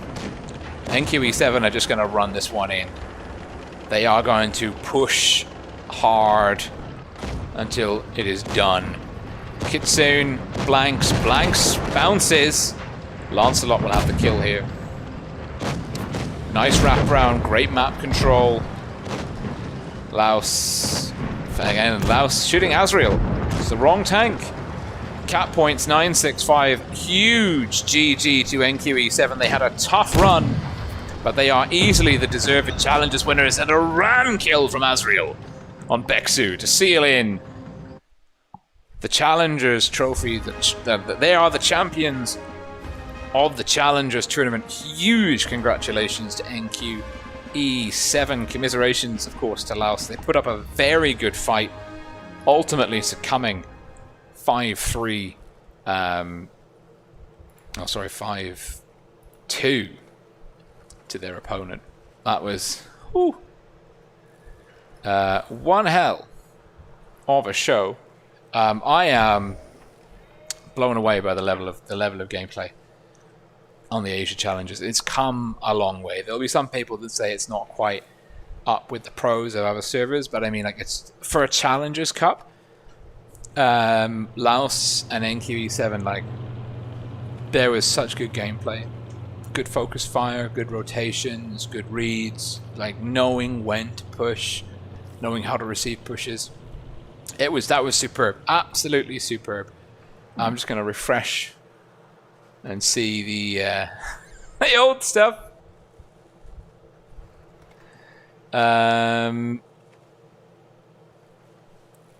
No, it doesn't want to refresh. Interesting. I don't know why. Brackets, final stage. Yeah, so we can, if we just hop on over here. I'm on the wrong blooming side of the screen again. Yeah. But you can see solid victory. I mean, ultimately, it was, I mean, if you take this is the time these two teams met, right? So it was 7-6. Such a close run thing between the two fixtures that they had this evening. So close run. Laos put in a superb performance at NQE7, of course. Really dominant. I just superb. I'm so glad I took my Sunday afternoon to stream this. It's been really, really good. So I hope you've enjoyed the stream as much as I have. I have had an absolute blast. It has been very memorable.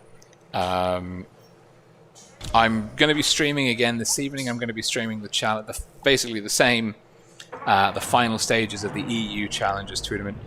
And then I don't know when I'm streaming next. I might be doing some CIS professional streams midweek next week. And I might be doing some, at least I'm planning to do some professional streams for Asia and NA next weekend. We'll have to see. We'll have to play that by ear, but we'll see how we go. So, huge thank you to you guys for tuning in. Massive congratulations to NQE7, commiserations to Laos and IV. But, you know, the rewards are pretty good. They're even, like, in the Challengers tournament, professional backgrounds, camos, credits, free XP, some tanks, some gold. Like, there's some good stuff. And definitely, as practice and training and sort of, like, getting familiar with the headspace that, like, higher level tournament play can put you in, these kind of Challengers tournaments are really good for kind of priming teams for the next season when they might be in the top 8 professionals tournament. Which, you know, looking at NQE7, looking at the level of play, knowing that, like, they've got Maddox sort of involved there as well, like, I do expect to see, I would kind of expect to see both of these teams in the top 8 in Asia. Maybe in the winter season or spring season next year. But they, you know, if they keep at it like this, it's going to be a sure thing. Anyways, thank you so much. If you're watching on the portal, please do come check out the actual YouTube channel, Rolling Swarm. Subscribe, like. We're trying to hit 6k subs before the end of the autumn season. That would be very nice. That would be kind. And for those of you that are regulars on the channel, thanks for tuning in again. And I will see you all very soon this evening for the EU server. It's Rolling Swarm saying bye for now. Take care.